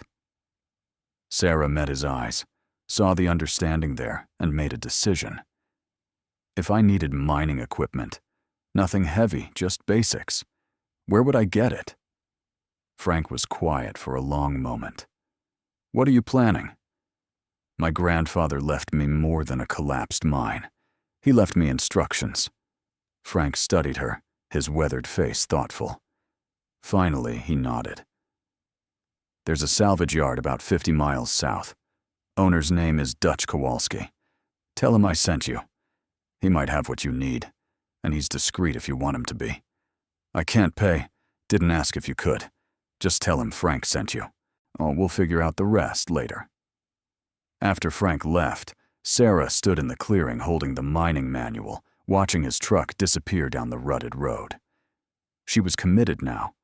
Once she started asking about equipment, once she began making preparations, there would be no pretending this was just about survival. She would be actively pursuing her grandfather's discovery. The risk was enormous. The mine could be unstable, could collapse and kill her, leaving Maya orphaned. Even if she successfully reached the chamber, extracting ore and selling it without proper permits could land her in legal trouble. And if word got out about what she'd found, she could lose everything to mining companies with lawyers and resources she couldn't fight. But the alternative was facing a mountain winter with a baby, with supplies that would run out before spring, with no income and no way to earn one until the snow melted. Sarah looked back at the building where Maya was sleeping, then at the sealed mine entrance in the distance. Her grandfather had faced the same impossible choice: give up or forge ahead into darkness. He had chosen to build, to persist, to carve possibility from stone. She would do the same. The following day, Sarah drove to the salvage yard Frank had mentioned, leaving Maya with him at the general store. It was the first time she'd been separated from her daughter since her birth, and the anxiety was almost unbearable. But she couldn't bring an infant into a salvage yard, couldn't conduct this business with a baby strapped to her chest. Frank had simply nodded when she asked. I had taken Maya with practiced ease that suggested he'd raised children of his own, and had waved Sarah away when she tried to explain feeding schedules and nap times. I've kept things alive for 73 years, he said dryly. I think I can manage a baby for a few hours. Dutch Kowalski's salvage yard was exactly what Sarah expected. Acres of organized chaos, piles of scrap metal, and old equipment stretching as far as she could see. The owner himself was a bear of a man, with grease-stained hands and sharp eyes that assessed Sarah the moment she stepped into his office. Frank sent you, he said before she could introduce herself. He called ahead. Said you needed mining equipment, but didn't say why. Sarah had prepared her story carefully. I'm clearing out an old family property. There are some tunnels that need to be explored and secured before they become dangerous. Nothing commercial, just safety work. Dutch leaned back in his chair, making it creak ominously. You know anything about mines? I'm learning. Learning's how people die in mines. So is doing nothing when the tunnels are unstable. That got a flicker of respect. Dutch stood and gestured for her to follow. Come on, let's see what I've got. He led her through the salvage yard, pointing out equipment and explaining its use. Hard hats with mounted lights, rope and climbing harnesses, hand tools for breaking rock, timber supports for shoring up weak sections. He showed her gas-powered generators, though Sarah explained she'd need hand tools only, no electricity, no heavy machinery. Smart, Dutch said. Heavy equipment draws attention, now uses fuel, makes noise. Hand tools are slower, but safer for one person. By the time they'd finished the tour, Sarah had a list of equipment she needed and a number that made her heart sink. $1,800. I can't pay that much, she said bluntly. I don't have it. Dutch crossed his arms, studying her. Frank said you're living up at the old Chen mine. That true? Sarah nodded. With a kid? My daughter. She's 6 months old. Dutch was quiet for a long moment, his expression unreadable. Then he sighed heavily. Tell you what, take the equipment. Pay me when you can. I don't know when. Didn't ask. Frank vouched for you, and I trust Frank's judgment. Besides, he gestured around the yard, this stuff's been sitting here for years. Not like I'm losing income. Sarah felt her eyes burn. For why are you doing this? Dutch shrugged uncomfortably. Because 30 years ago, Frank gave me a job when no one else would, and I've been paying that forward ever since. Because a woman living in a collapsed mine with a baby is either crazy or desperate, and either way, she needs help. And because mining's in my blood, and I respect anyone willing to go into the dark to find what's hidden. He extended his hand. Deal? Sarah shook it, her throat too tight to speak. They loaded the equipment into her car, hard hats with battery-powered lights, coils of rope, a climbing harness, hammers and chisels, a portable winch, timber supports broken down for transport, a first aid kit specifically designed for mining accidents, and a manual respirator for dealing with dust and bad air. Dutch also gave her something she hadn't asked for, a two-way radio system. These have a range of about 5 miles, he explained.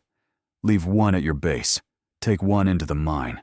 If you get into trouble, you can call for help. There's no one to call. There's me and Frank. One of us checks that frequency every day at noon. You run into problems. You call. We'll come.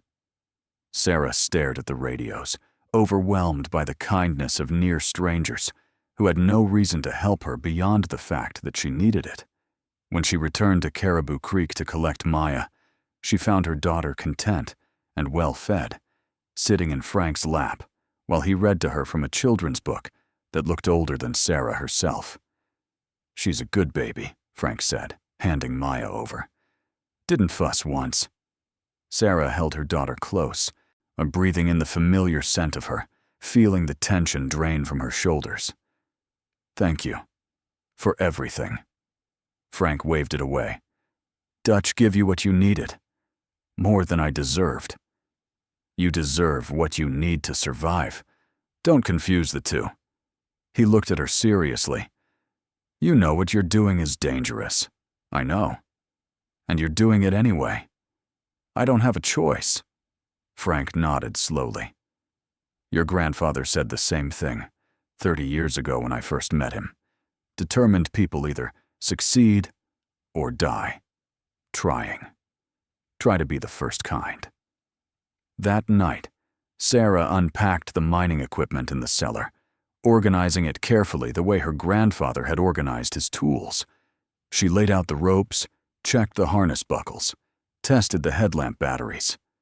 She studied Dutch's mining manual, cross-referencing it with her grandfather's journals, creating her own notes and plans.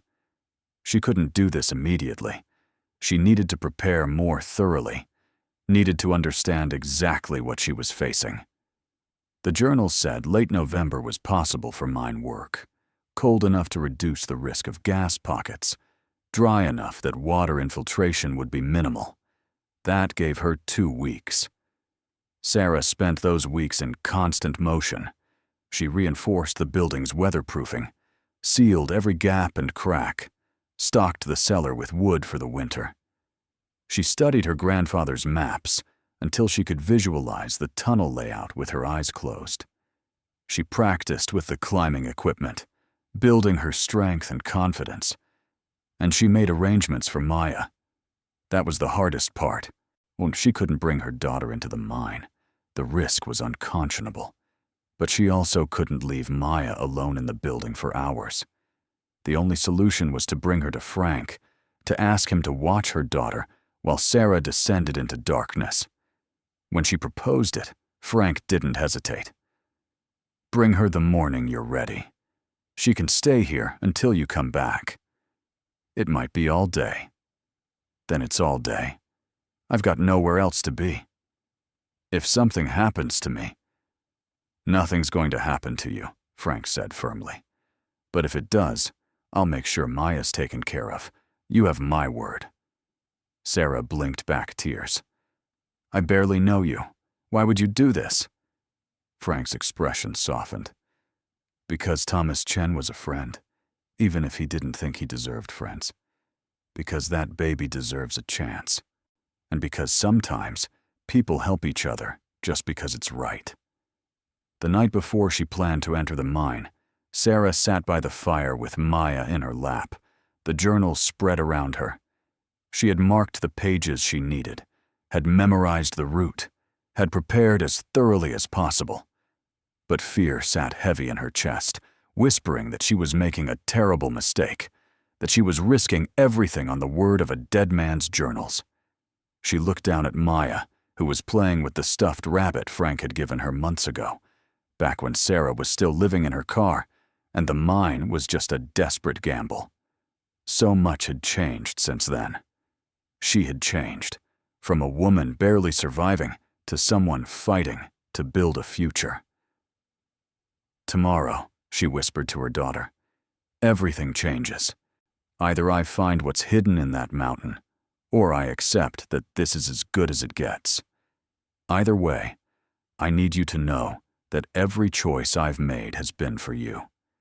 Maya looked up at her and smiled, the pure, uncomplicated joy of an infant who trusted absolutely in her mother's ability to keep her safe. Sarah held her daughter close and tried to believe she deserved that trust. Morning came cold and clear, the sky a hard, bright blue that promised the first serious snow was not far behind. Sarah dressed carefully in layers, practical clothes that would protect her without restricting movement. She packed a bag with water, energy bars, the first aid kit, spare batteries for her headlamp, and her grandfather's journal with the mine maps. She drove Maya to Caribou Creek as the sun rose over the mountains, painting them gold and orange. Frank was already at the store, waiting with the same quiet competence he brought to everything. "You ready?" he asked. Sarah handed him the diaper bag and Maya's carrier. "As I'll ever be." Frank took Maya, who went to him without protest, and met Sarah's eyes. "Radio check at noon. If I don't hear from you by 3, I'm coming up there with Dutch." "Deal." Sarah kissed her daughter goodbye, forcing herself not to linger, not to let the fear show. Then she drove back to the mine with her heart hammering against her ribs. The sealed entrance looked exactly as it always had, concrete and in steel marked with faded warnings. But now, with her grandfather's knowledge, Sarah saw it differently. She saw beyond the seal to the tunnels that waited in darkness, to the chambers no one else knew existed. She found the 3 stacked stones marking the ventilation shaft exactly where the journal said they would be. Behind them, hidden by decades of weather and growth, was the opening Thomas had described, narrow, reinforced with timber supports that looked surprisingly sound for their age. Sarah pulled on her climbing harness, checked every buckle twice, and turned on her headlamp. The beam cut through the darkness of the opening, revealing a steep slope descending into the earth. She clipped her safety rope to an anchor point her grandfather had installed, a steel ring driven deep into solid rock. She tested it with her full weight. It held. Then, taking a deep breath that tasted of stone and cold air, Sarah Chen entered the mine. The passage was exactly as her grandfather had described, narrow enough that she had to turn sideways in places, sloping steadily downward, reinforced every 20 feet with timber supports that showed Thomas's careful workmanship. Her headlamp beam bounced off stone walls that gleamed with moisture, and the air grew colder the deeper she went. Sarah moved slowly, testing each foothold, checking the stability of the supports as she passed. The silence was absolute, broken only by her breathing and the soft scuff of her boots on stone. It felt like descending into a different world, leaving behind sunlight and sound and everything familiar. After what felt like hours, but was probably only 20 minutes, the passage opened into the first chamber. Sarah stepped into the space and swept her light around, awe catching in her throat. The chamber was perhaps 30 feet across, its ceiling lost in darkness above her. The walls were a mixture of natural rock formation and hand-carved stone, showing where miners had followed veins of ore deeper into the mountain. And there, running along one wall like frozen lightning, was silver, a thick vein of ore that gleamed in her lamplight. Sarah crossed to the wall and touched the silver reverently. It was real. Everything her grandfather had written was real. But this wasn't the main chamber. According to the journal, this was just the first marker. She needed to continue northeast, following the natural fissure until she reached the second collapse. Sarah found the fissure easily, a narrow crack in the stone that widened into a passageway. She followed it, ducking low in places where the ceiling dropped, stepping carefully over rubble and loose rock. Her grandfather's support structures appeared regularly, showing the path he'd taken, the route he'd deemed safe enough to document. The second collapse appeared suddenly, a wall of fallen stone blocking the tunnel completely. Sarah's heart sank until she remembered the journal's words. The collapse had been shored up. There had to be a way through. She searched carefully, her lamplight revealing what her eyes alone might have missed. A gap in the rubble, low and to the left, barely large enough to crawl through. Timber supports framed the opening, holding back tons of loose rock. Sarah knelt and shone her light through the gap. Beyond it, she could see the passage continuing. This was it, the final obstacle before the main chamber. She checked her watch. 2 hours since entering. She still had time before Frank expected her radio check. Sarah lay flat and began to wriggle through the gap, pushing her pack ahead of her, feeling the weight of the mountain pressing down above. The timber supports creaked softly, and dust sifted down from the ceiling, but they held. And then she was through, standing in a passage that opened ahead into darkness, so complete her lamplight seemed to be swallowed by it. Sarah walked forward, her footsteps echoing strangely, and suddenly the passage opened into a space so vast she couldn't see its boundaries. The main chamber. She stood at the threshold, her headlamp beam reaching out into the darkness, and saw what her grandfather had found. The chamber was enormous, a natural cavern that had been expanded by mining operations long ago. But what caught Sarah's attention, what made her breath stop in her chest, was what lined the walls. Silver. Not veins, but entire walls of ore deposits, gleaming in her lamplight like the night sky studded with stars, and embedded in the silver, crystalline formations that sparkled with colors she couldn't name. Blues and greens and deep purples that seemed to glow with their own internal light. Sarah walked deeper into the chamber, her light revealing more with each step. There were natural formations that looked like frozen waterfalls of mineral deposits. There were sections where the ore had been partially excavated, showing where miners had worked a century ago before abandoning the site. And there, in the center of the chamber, was something that made Sarah's legs go weak. A cache of ore that had already been extracted, wooden crates stacked carefully, their contents visible where the wood had rotted away, chunks of pure silver, some as large as her fist, gleaming even under decades of dust. Her grandfather had done the work. He'd extracted samples, probably intending to take them out gradually to avoid attention. But he'd never removed them. He'd left them here, waiting. Sarah sank to her knees beside the crates, her hands shaking. This wasn't just survival. This was life-changing wealth, hidden in the heart of a mountain, documented in journals, left for whoever came after him. Left for her. She picked up one chunk of silver, feeling its weight, its reality. Even one crate would be worth thousands of dollars. There were at least a dozen crates here, maybe more. Sarah's mind raced. She couldn't take it all at once. Too risky, too obvious. But she could take some. Enough to see them through the winter, to buy formula and food, to make the building properly livable. Enough to give Maya the life she deserved. She checked her watch. 11:47 a.m. Time for the radio check. Sarah pulled the radio from her pack and keyed the transmitter. "This is Sarah. Frank, are you there?" Static for a moment. Then Frank's gravelly voice. "I'm here. You okay?" "I'm okay. I found it, Frank. Everything my grandfather wrote about. It's real." A long pause. "Then be careful bringing it out." "And Sarah?" "Yeah?" "Maya's fine. She's sleeping. Take your time. Do it right." Sarah felt tears sting her eyes. "Thank you." She signed off and turned back to the crates. She could carry maybe 30 pounds safely through the narrow passages and the crawl space. She selected pieces carefully, choosing chunks that were pure, and that would be easiest to sell or assay, packing them into her bag until the weight felt manageable. When her bag was full, she took one last look around the chamber, memorizing it, promising herself she'd return. Then she began the long climb back to daylight.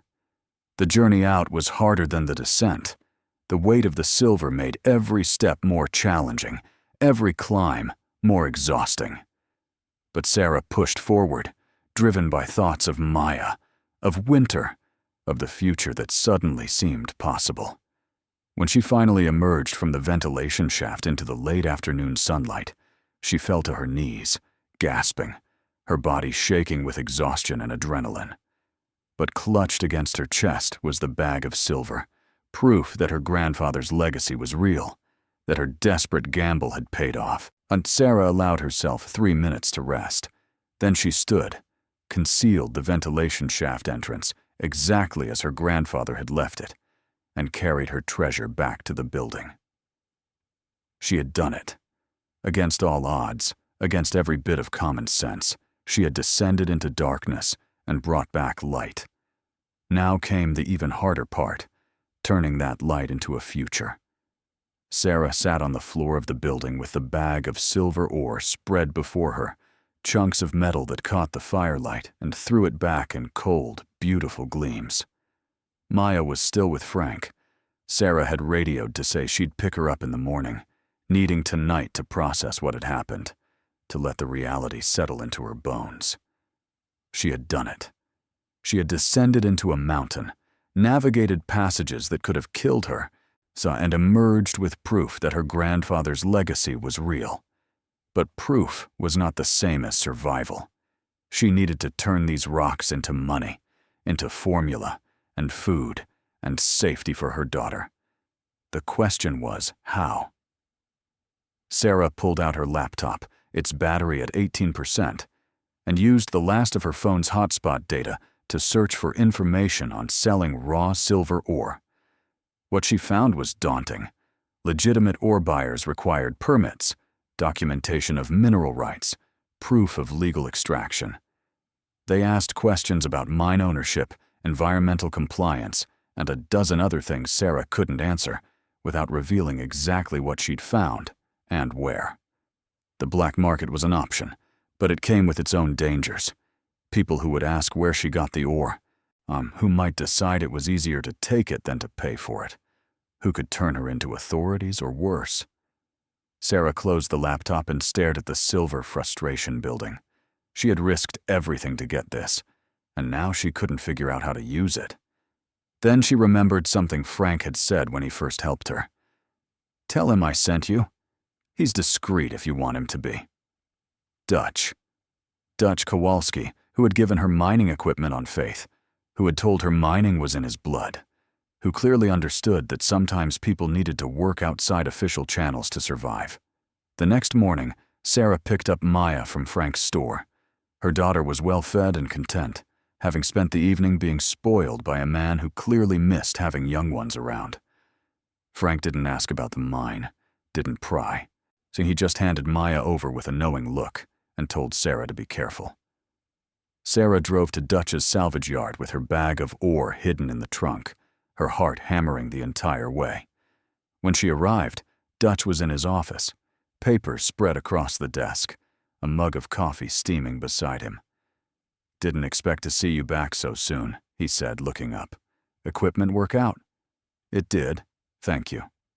Sarah hesitated, then closed the office door behind her. "I need to ask you something, and I need you to be honest about whether you can help or if I'm about to make a huge mistake." Dutch leaned back in his chair, his expression unreadable. "I'm listening." Sarah pulled a small chunk of ore from her jacket pocket and set it on his desk. "I need to sell this. I need to do it quietly, without a lot of questions, and I need a fair price. Can you help me with that?" Dutch picked up the ore, turned it over in his hands, held it up to the light. His eyebrows rose slightly. "This is high grade. Where'd you get it?" "From the property I inherited, from the mine my grandfather documented in his journals." "You went in alone?" "Yes." "With a baby at home?" "With a friend watching her. I was careful." Dutch set the ore down and studied Sarah with an intensity that made her want to squirm. "You know what you're doing is technically illegal without the right permits." "I know. And you know that ore like this raises questions about where it came from and what else might be there." "I know that too. Then why come to me?" Sarah met his gaze directly. "Because Frank trusts you. Because you understand that sometimes survival means working in the gray areas. And because I think you've been there yourself."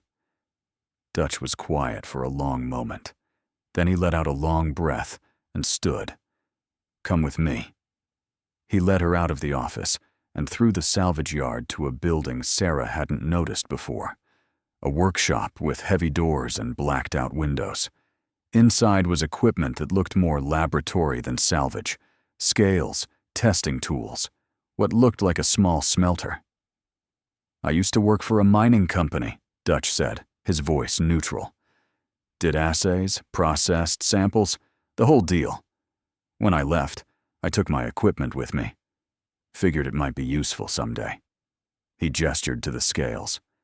"Let me see what you've got." Sarah pulled out her bag and spread the ore across his workbench. Dutch examined each piece carefully, weighing them, testing them with tools Sarah didn't recognize, or making notes in a small book. "This is extremely high grade," he said finally. "Pure enough that it wouldn't take much processing to refine. And these crystalline inclusions." He pointed to the colored formations embedded in some pieces.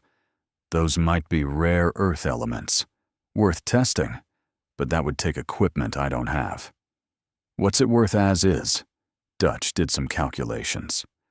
"Raw ore like this, I could move it for you through some contacts.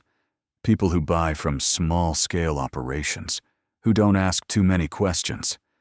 You've got about 30 pounds here. Given the purity, I'd say you're looking at around $7,000. Sarah's knees went weak. $7,000. That was months of survival, A winter's worth of supplies, money to make the building truly livable. How long would it take? She asked. Son, 2 weeks, maybe 3. I'd need to break it into smaller lots, sell to different buyers so no one gets curious. And I'd take a 20% commission for handling it and keeping your name out of it. 20% of $7,000 was $1,400. That left Sarah with $5,600, still more money than she'd seen in months. Deal, she said. Dutch nodded once. You got more where this came from? Sarah thought of the dozen crates in the chamber, the walls lined with silver, the fortune hidden beneath the mountain. Yes. Then do it slow. Bring me small amounts over time.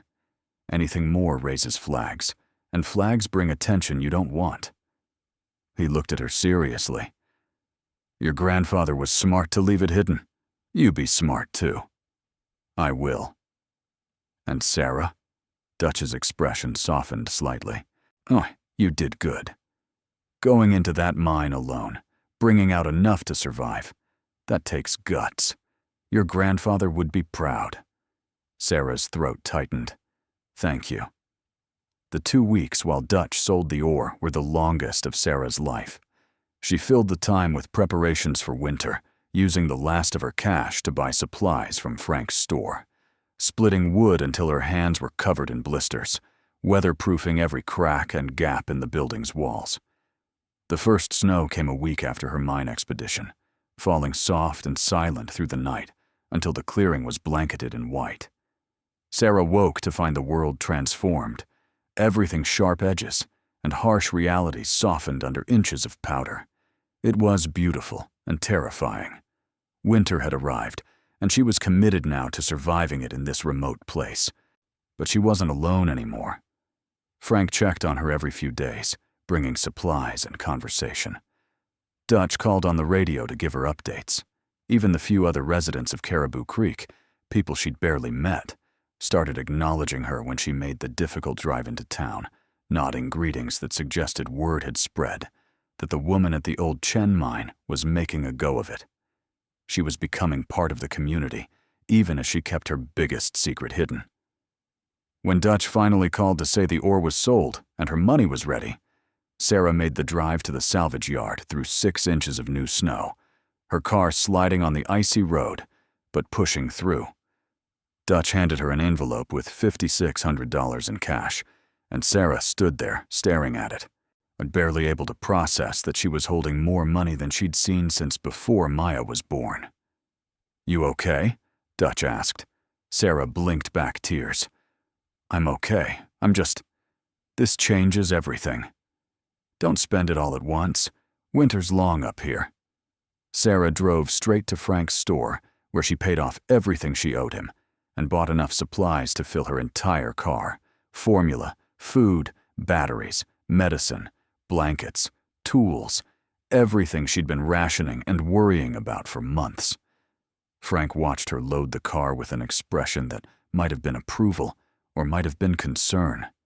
You doing all right up there? He asked finally. Better than all right, Sarah said. I'm surviving. That mine treating you well? Sarah met his eyes and saw understanding there. Frank knew, or at least suspected, what she'd found. But he wasn't going to ask directly, wasn't going to force her to lie or explain. It's providing, she said carefully. Frank nodded. Thomas would be glad. He always hoped someone would find what he left behind. That night, Sarah sat by the fire with Maya sleeping beside her, surrounded by the supplies she'd bought, and felt something she hadn't allowed herself to feel in over a year. Hope. Real hope. Not the desperate kind that sustained her through parking lots and hunger, but the solid kind built on tangible evidence that the future might actually be survivable. She thought about the chamber beneath the mountain, about the wealth still hidden there. $7,000 had come from 30 pounds of ore. There were thousands of pounds waiting in that chamber, maybe tens of thousands. If she was careful, like if she extracted it slowly over months or years, if she continued working through Dutch's network, But Sarah pushed that thought away for now. She had what she needed to survive the winter. That was enough. The rest could wait. Except it couldn't. Because 3 days later, something happened that changed everything. Sarah was splitting wood in the clearing when she heard the sound of an engine, unusual enough that it stopped her mid-swing. A truck was coming up the old road. Not Frank's familiar pickup, but something newer, shinier. It pulled into the clearing and stopped, and 2 men got out wearing nice jackets that were completely wrong for the mountain weather.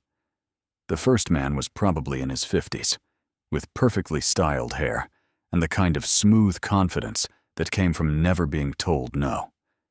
The second was younger, carrying a briefcase, taking notes on a tablet. "Sarah Chen?" the older man called out. Sarah set down the axe, her instincts immediately on alert. "Who's asking?" "Marcus Webb, Webb Development Corporation. This is my associate, Stephen." He smiled, the expression practiced and empty. "We're interested in your property." Sarah's stomach dropped. "It's not for sale." "Everything's for sale at the right price." Marcus walked closer, his eyes scanning the ruined buildings, the sealed mine entrance, the cleared areas where Sarah had been working. "We've been doing research on this area. Turns out there's been some mining activity historically, and we're interested in exploring whether there might be untapped resources. The mines collapsed, sealed by the county decades ago. Yes, well, a modern technology can accomplish things that weren't possible in the past. We'd be willing to offer you a very generous price for the property. Say, $50,000. That's significantly more than the dollar you paid for it." Sarah's mind raced. How did he know what she'd paid? Had someone at the county office talked? And more importantly, why was a development corporation suddenly interested in property they shouldn't even know existed? "Like I said, it's not for sale." Marcus's smile thinned. "Ms. Chen, let me be frank. You're a single mother, living in a condemned building with no utilities, no income, no prospects. $50,000 would change your life. You could move somewhere safe, somewhere appropriate for raising a child." The condescension in his voice made Sarah's hands curl into fists. "Tom, this is my home. This is a liability, and if you're not willing to sell, we'll simply file for mineral rights exploration with the county. We can access the mine without owning the surface property." Sarah felt panic rise in her throat. "You can't do that." "Actually, we can. Colorado law allows for the separation of surface and mineral rights. If we can demonstrate probable cause that valuable minerals exist on this property, we can petition for access." Marcus pulled a document from his jacket. "Or you could save everyone the trouble and just sell." "No." Marcus's expression hardened. "You're making a mistake. We will get access to this property one way or another. The only question is whether you profit from it." "I said no. Now get off my land." For a moment, Sarah thought Marcus might argue further, but something in her expression must have convinced him she meant it. He nodded once, cold and sharp. "You'll regret this." The 2 men climbed back into their truck and drove away, leaving Sarah standing in the clearing with her heart pounding and fear flooding through her veins. They knew. Somehow they knew there was something valuable here, and they weren't going to stop. Sarah immediately radioed Dutch. "We have a problem." She explained about Marcus Webb's visit, about the threat to file for mineral rights, about the $50,000 offer that suggested they suspected the property held far more value. Dutch swore softly. Someone talked. Someone who bought ore figured out where it came from and sold that information. "What do I do?" "You need a lawyer, a good one, and someone who can fight this mineral rights petition before it goes through." "I can't afford a lawyer." "Then you need to make sure you can. How much ore is still down there?" Sarah thought about the chamber, about the crates, and the walls lined with silver. "A lot." "Then bring me more. As much as you can safely extract. We need to turn that ore into money for legal fees before Webb's company files their paperwork. Over the next 2 weeks, Sarah made 4 more trips into the mine. Each time, she left Maya with Frank, descended into darkness, and emerged with another 30 pounds of ore carefully selected and packed. Each trip was exhausting, dangerous, terrifying.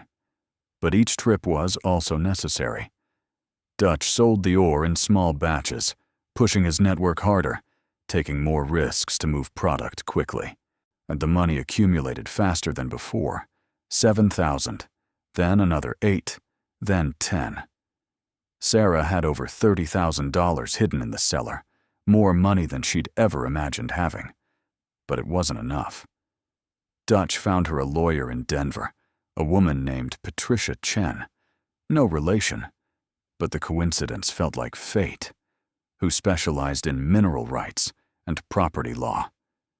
Patricia's retainer alone was $15,000. The rest would be needed for filing fees, research, expert witnesses. Web development is a serious player, Patricia told Sarah over the phone, her voice crisp and professional. They have resources, connections, and a track record of getting what they want. But they're not invincible. If you can prove you've been actively working the mineral rights yourself, that changes things significantly. How do I prove that?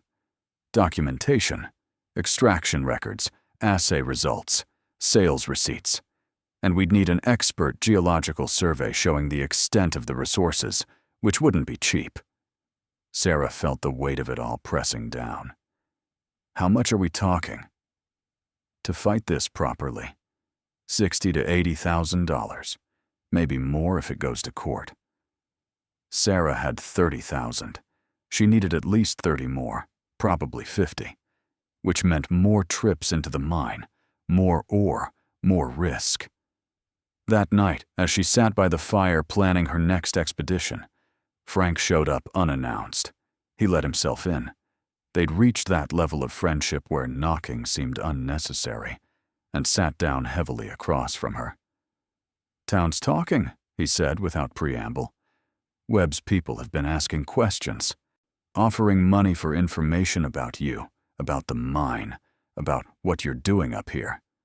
Sarah's stomach nodded. "Did anyone tell them anything?" "Not yet. But people are curious, and some of them need money." Frank looked at her seriously. "Whatever's in that mine, it's big enough that powerful people want it. You need to be careful." "I'm being as careful as I can." "Are you?" Frank's expression was troubled. "You're going into that mine alone, multiple times a week, with a baby waiting for you. What happens if you get hurt? If there's a collapse? If you don't come back? That's why I have the radio. You and Dutch check on me. We check at noon. If something happens at 1 o'clock, you could be trapped for 23 hours before we even know to look for you."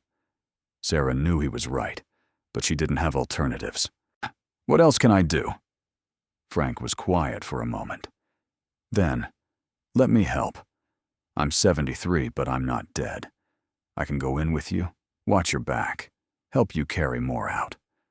"Frank, I can't ask you to risk. You're not asking. I'm offering. Your grandfather was my friend, and watching out for his family feels like something I owe him." He smiled faintly. "Besides, I've been running that store for 50 years. Could use some excitement." Sarah felt tears prick her eyes. "Why are you all helping me? You, Dutch, Patricia, you barely know me. Because you're trying to survive against impossible odds while keeping your daughter safe. Because you've got grit and determination. And because sometimes doing the right thing is its own reward." Frank stood, moving toward the door. "Think about it. If you decide you want help, well, I'll be ready." After he left, Sarah sat alone with Maya sleeping beside her, thinking about Frank's offer, about the risks ahead, about the choice she had to make. Going into the mine alone was dangerous, But involving Frank meant putting someone else at risk, meant widening the circle of people who knew her secret. In the end, pragmatism won over pride. She needed help, and Frank was offering freely, with full knowledge of the dangers. The next day, Sarah accepted his offer. Their first expedition together was a revelation. Frank moved more slowly than Sarah, his joints stiff with age, but he was steady, careful, and completely unflappable. When they reached the narrow crawl space, he squeezed through without hesitation. When they stood in the main chamber and he saw the extent of the silver deposits, his only comment was a quiet, "Well, damn." Together, they extracted 60 pounds of ore, double what Sarah could manage alone. Frank rigged a pulley system using rope and climbing equipment, making it easier to haul the heavy bags up the sloped passages. They worked in silence mostly, the comfortable quiet of two people who understood the task and trusted each other to do their part. When they emerged into daylight, both exhausted and covered in dust, Frank grinned. Your grandfather would have loved this. All those years working alone, and here we are, finishing what he started. They made 3 more trips together over the next week. Dutch continued selling the ore, the money accumulating in Sarah's hidden stash. 40,000, 50,000, 60,000. It was enough.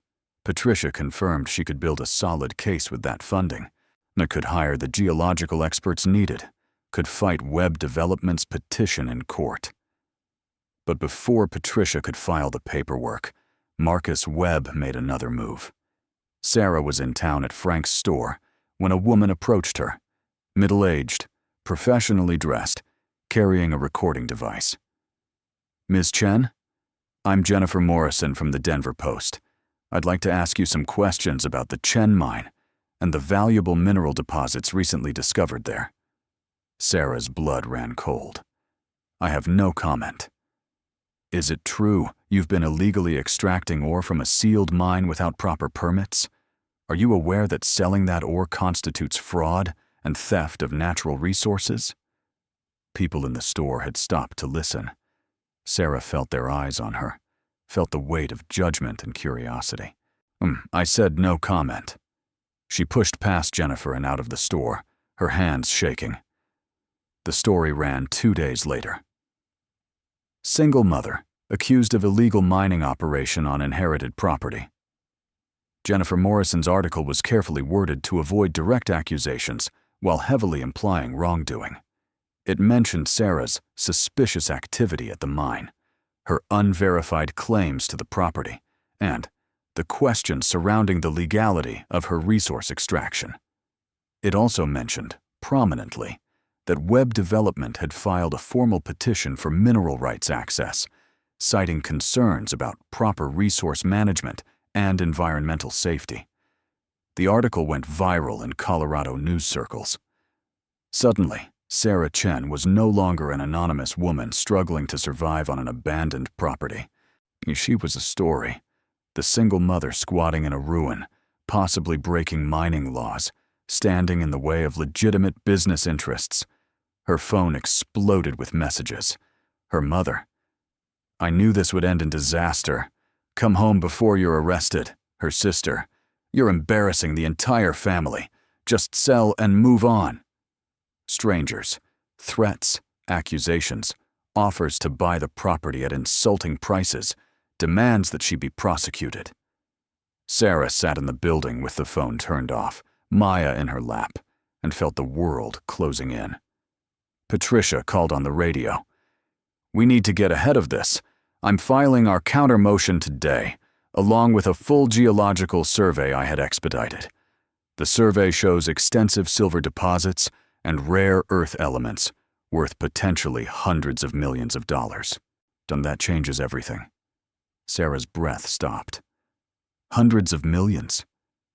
The surveyor estimates between $200 and $300 million in extractable resources, possibly more. The rare earth elements alone are worth a fortune. They're used in electronics, renewable energy technology, Military applications. You're not sitting on a small mine, Sarah. You're sitting on one of the most valuable undiscovered deposits in Colorado.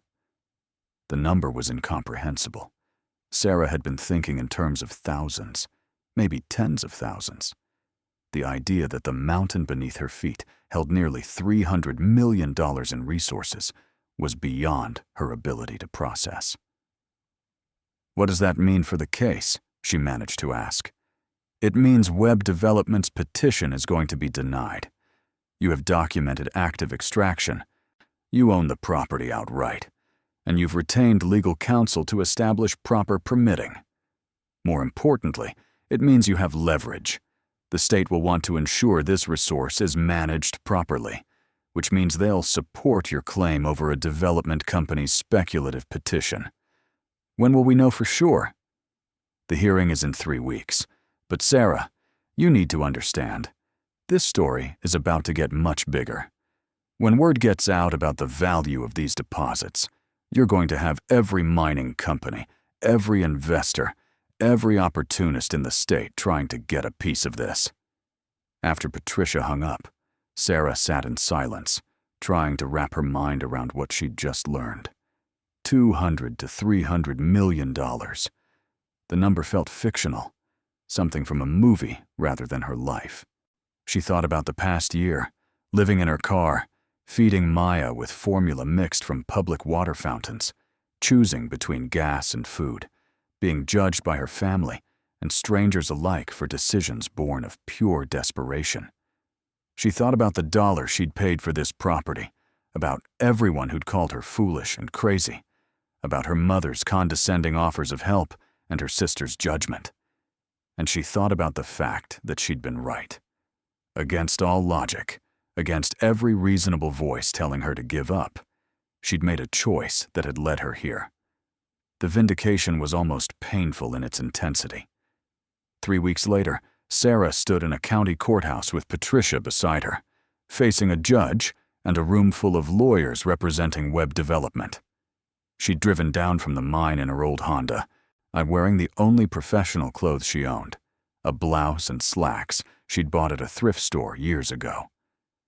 Across the aisle, Marcus Webb sat with 3 attorneys, all of them in expensive suits, all of them looking at Sarah with expressions that ranged from dismissive to hostile. The hearing lasted 4 hours.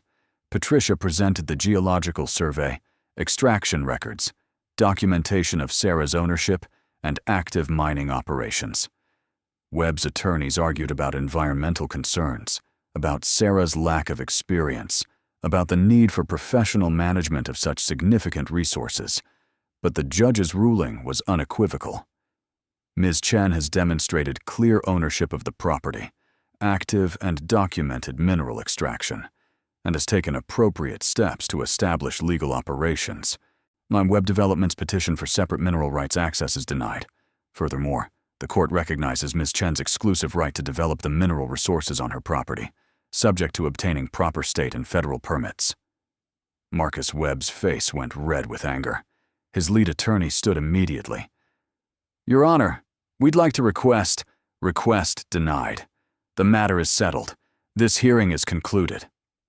Sarah barely heard Patricia's words of congratulation, barely felt the handshake they exchanged. She walked out of the courthouse in a daze, emerging into the Denver afternoon with the realization that she'd won. Against a development company with infinite resources, against the weight of law and bureaucracy, against every odd stacked against her, she'd won. The story hit the news that evening. Single mother defeats development corporation in mining rights battle. This time, the narrative was different. Jennifer Morrison, the same reporter who'd written the accusatory piece weeks earlier, now wrote about Sarah's remarkable determination and against all odds victory. The article detailed Sarah's journey, from homeless single mother to owner of a potentially $300 million mineral deposit. It included quotes from Frank, "She's got her grandfather's stubborn streak," and Dutch, "She's earned every bit of what she's found." It mentioned the county assessor's office selling her the property for $1, because no one else wanted it. But most importantly, it included the geological survey's findings. So the mine beneath Sarah's property contained an estimated $296 million in silver and rare earth elements, one of the most significant undiscovered deposits in the Rocky Mountain region. Within 24 hours, Sarah's phone had 500 unread messages. Her inbox was flooded with offers from mining companies wanting to buy the property, from investors wanting to fund operations, from media outlets requesting interviews. And buried in all of that was a single text message from her mother. "I think we need to talk about your inheritance. Our family deserves a share of what you've found." Sarah deleted the message without responding. The weeks that followed were a blur of legal meetings, permit applications, and decisions about how to proceed. And Patricia connected Sarah with a mining consultant who helped her understand her options.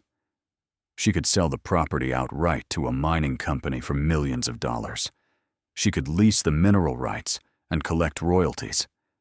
She could establish her own mining operation, though that would require significant capital and expertise. In the end, Sarah chose a middle path. She sold a 40% stake in the mineral rights to an ethical mining company for $30 million up front, with ongoing royalties from extraction. The company would handle all operations, all permitting, all environmental management. Sarah would retain majority ownership and control, ensuring the mine was operated responsibly. $30 million. After legal fees, after taxes, after setting aside funds for Maya's future and establishing a trust that would protect them both, Sarah still had more money than she could spend in several lifetimes. But the money, she realized, wasn't the point. The point was that she'd survived, that she'd refused to give up when giving up would have been easier, that she'd bet everything on herself and won. 6 months after the courthouse victory, Sarah stood in the clearing that had become home, watching construction crews finish work on the new house.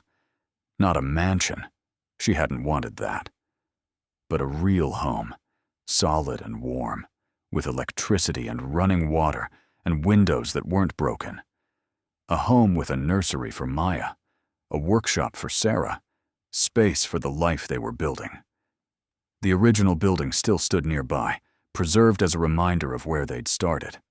Sarah had turned it into a small museum documenting her grandfather's life, his journals and tools and maps displayed for anyone who wanted to understand the man who'd survived here for 30 years. Frank's store had a new roof and updated inventory, paid for by an anonymous benefactor who everyone knew was Sarah. Dutch's salvage yard had new equipment and a scholarship fund for local kids interested in trades. Patricia had received a bonus so large she'd tried to refuse it until Sarah pointed out that she'd earned every penny. But the change that meant most to Sarah had nothing to do with money. She'd gone to visit her family, her mother and sister who'd judged her, who'd offered help wrapped in contempt, who'd abandoned her when she needed them most. Her mother had greeted her with false warmth, immediately mentioning how proud she was, how she'd always known Sarah would do well, how they were family after all, and should share in her success. Sarah had listened patiently. Then she'd said, quietly and clearly, "When I was homeless, living in my car with your granddaughter, you told me to give up my daughter and admit I was wrong. When I bought this mine for $1, you called me foolish. When I fought to keep it, you said I was embarrassing the family. Now that it's worth millions, suddenly you're proud and we're family again." Her mother had started to protest, but Sarah had held up her hand. "I don't need your pride. I don't need your approval. I needed your support when I had nothing, and you gave me judgment instead. The money I've earned came from my choices, my work, my willingness to risk everything for my daughter's future. You get none of it. Not $1. She'd walked out of her mother's house and never looked back. Standing now in the clearing, watching Maya toddle across the grass with Frank following protectively behind her, Sarah felt something she'd never expected to feel. Peace. Not the fragile peace of temporary safety, but the solid peace of knowing she'd built something that would last. Her phone buzzed, a text from a reporter requesting an interview about her incredible journey. Sarah declined politely, as she'd declined the dozens before it. Her story wasn't for entertainment or inspiration. It was hers, and Maya's, and the mountains. But sometimes, on quiet evenings, when the light slanted gold across the valley, and Maya was sleeping safely in her crib, Sarah would walk to the sealed mine entrance and think about her grandfather. About Thomas Chen, who'd lost everything to fire and grief, who'd come to this mountain to survive, who'd hidden a fortune in its depths and left behind the map for whoever came after him. She wondered if he'd known, somehow, that it would be her. If he'd imagined his granddaughter reading his journals by firelight, following his paths into darkness, emerging with proof that hope wasn't foolish when survival was at stake. "Thank you," she whispered to the wind, to the mountain, to the memory of a man she'd barely known. "Thank you for believing someone would come. Thank you for leaving the light on." The wind whispered back through the pines, carrying the scent of clean snow and stone, and Sarah could almost hear his reply. "You were always strong enough, and you just needed a reason to prove it." 1 year after the courthouse victory, Sarah held a small gathering at the mine. Not the media circus people expected, not a celebration of wealth, but a quiet thank you to the people who'd helped her, when helping her meant risk and faith and kindness without guarantee of return. Frank, who'd watched Maya and checked the radio, and made his first descent into a mine at 73 years old. Dutch, who'd given her equipment on credit and sold ore through back channels and never asked for more than his fair share. Patricia, who'd fought a development corporation and won because she believed in justice over profit. Margaret from the county assessor's office, who'd sold her a worthless property for $1 and gave her the map that started everything. They stood together in the clearing, this unlikely family built not from blood, but from mutual respect and shared struggle, and raised glasses of cheap champagne because Sarah had never developed a taste for expensive things. "To second chances," Frank said, his gravel voice carrying across the clearing. "To stubbornness," Dutch added with a grin. "To women who refuse to quit," Patricia offered. "To hope," Sarah said finally, looking at each of them in turn. "And to the people who keep it alive when we can't do it ourselves." They drank and talked and watched Maya play in the grass with a stuffed rabbit that had traveled with them from parking lots to ruins to a real home. And when the sun set behind the mountains, painting the sky in colors Sarah had once thought she'd never have time to appreciate, when she felt the weight of the past year settle into something resembling acceptance. She had been homeless. She had been judged and dismissed and told she was making terrible choices. She had spent $1 on a collapsed mine while her family laughed and strangers pitied her. And she had been right. Not because of luck or fate or some mystical force guiding her path, but because she'd refused to stop fighting. Because she'd looked at impossible odds and decided to try anyway. Because she'd believed, even when belief felt foolish, that there had to be something better waiting if she could just survive long enough to find it. The mine beneath her feet held $296 million in silver and rare earth elements. But that wasn't the treasure she'd really found. The treasure was the knowledge that she was strong enough to save herself and her daughter. The treasure was the family she'd built from strangers who became friends. The treasure was the mountain that had tested her, and the darkness she'd descended into, and the light she'd brought back up. The treasure was survival itself, earned one impossible choice at a time. Sarah Chen had bought a collapsed mine for $1 while homeless with a 6-month-old daughter, and everyone had called her crazy. Now she stood in the clearing of her mountain home, watching her daughter play, surrounded by people who'd helped her when helping was hard, and knew with absolute certainty that crazy had been the sanest decision of her life. The mountain kept its secret still, hundreds of millions in silver waiting in darkness. But Sarah was in no hurry to extract it all. She had time now, time to do it right, to honor her grandfather's memory, to prove that wealth without wisdom was worthless. She picked up Maya, who squealed with delight, and carried her toward the house as the first stars appeared overhead. Tomorrow, she would meet with the mining company about sustainable extraction plans. Next week, she would sign the paperwork establishing a scholarship fund for single mothers returning to education. Next month, she would start building a community center in Caribou Creek, bringing resources to the people who'd welcomed her when she had nothing. But tonight, she would simply be a mother, putting her daughter to bed in a warm house on a mountain that had given them both a future.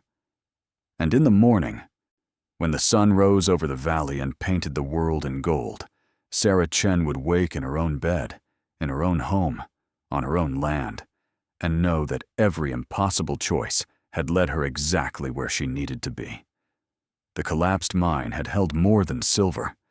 It had held hope, waiting in darkness for someone brave enough to find it.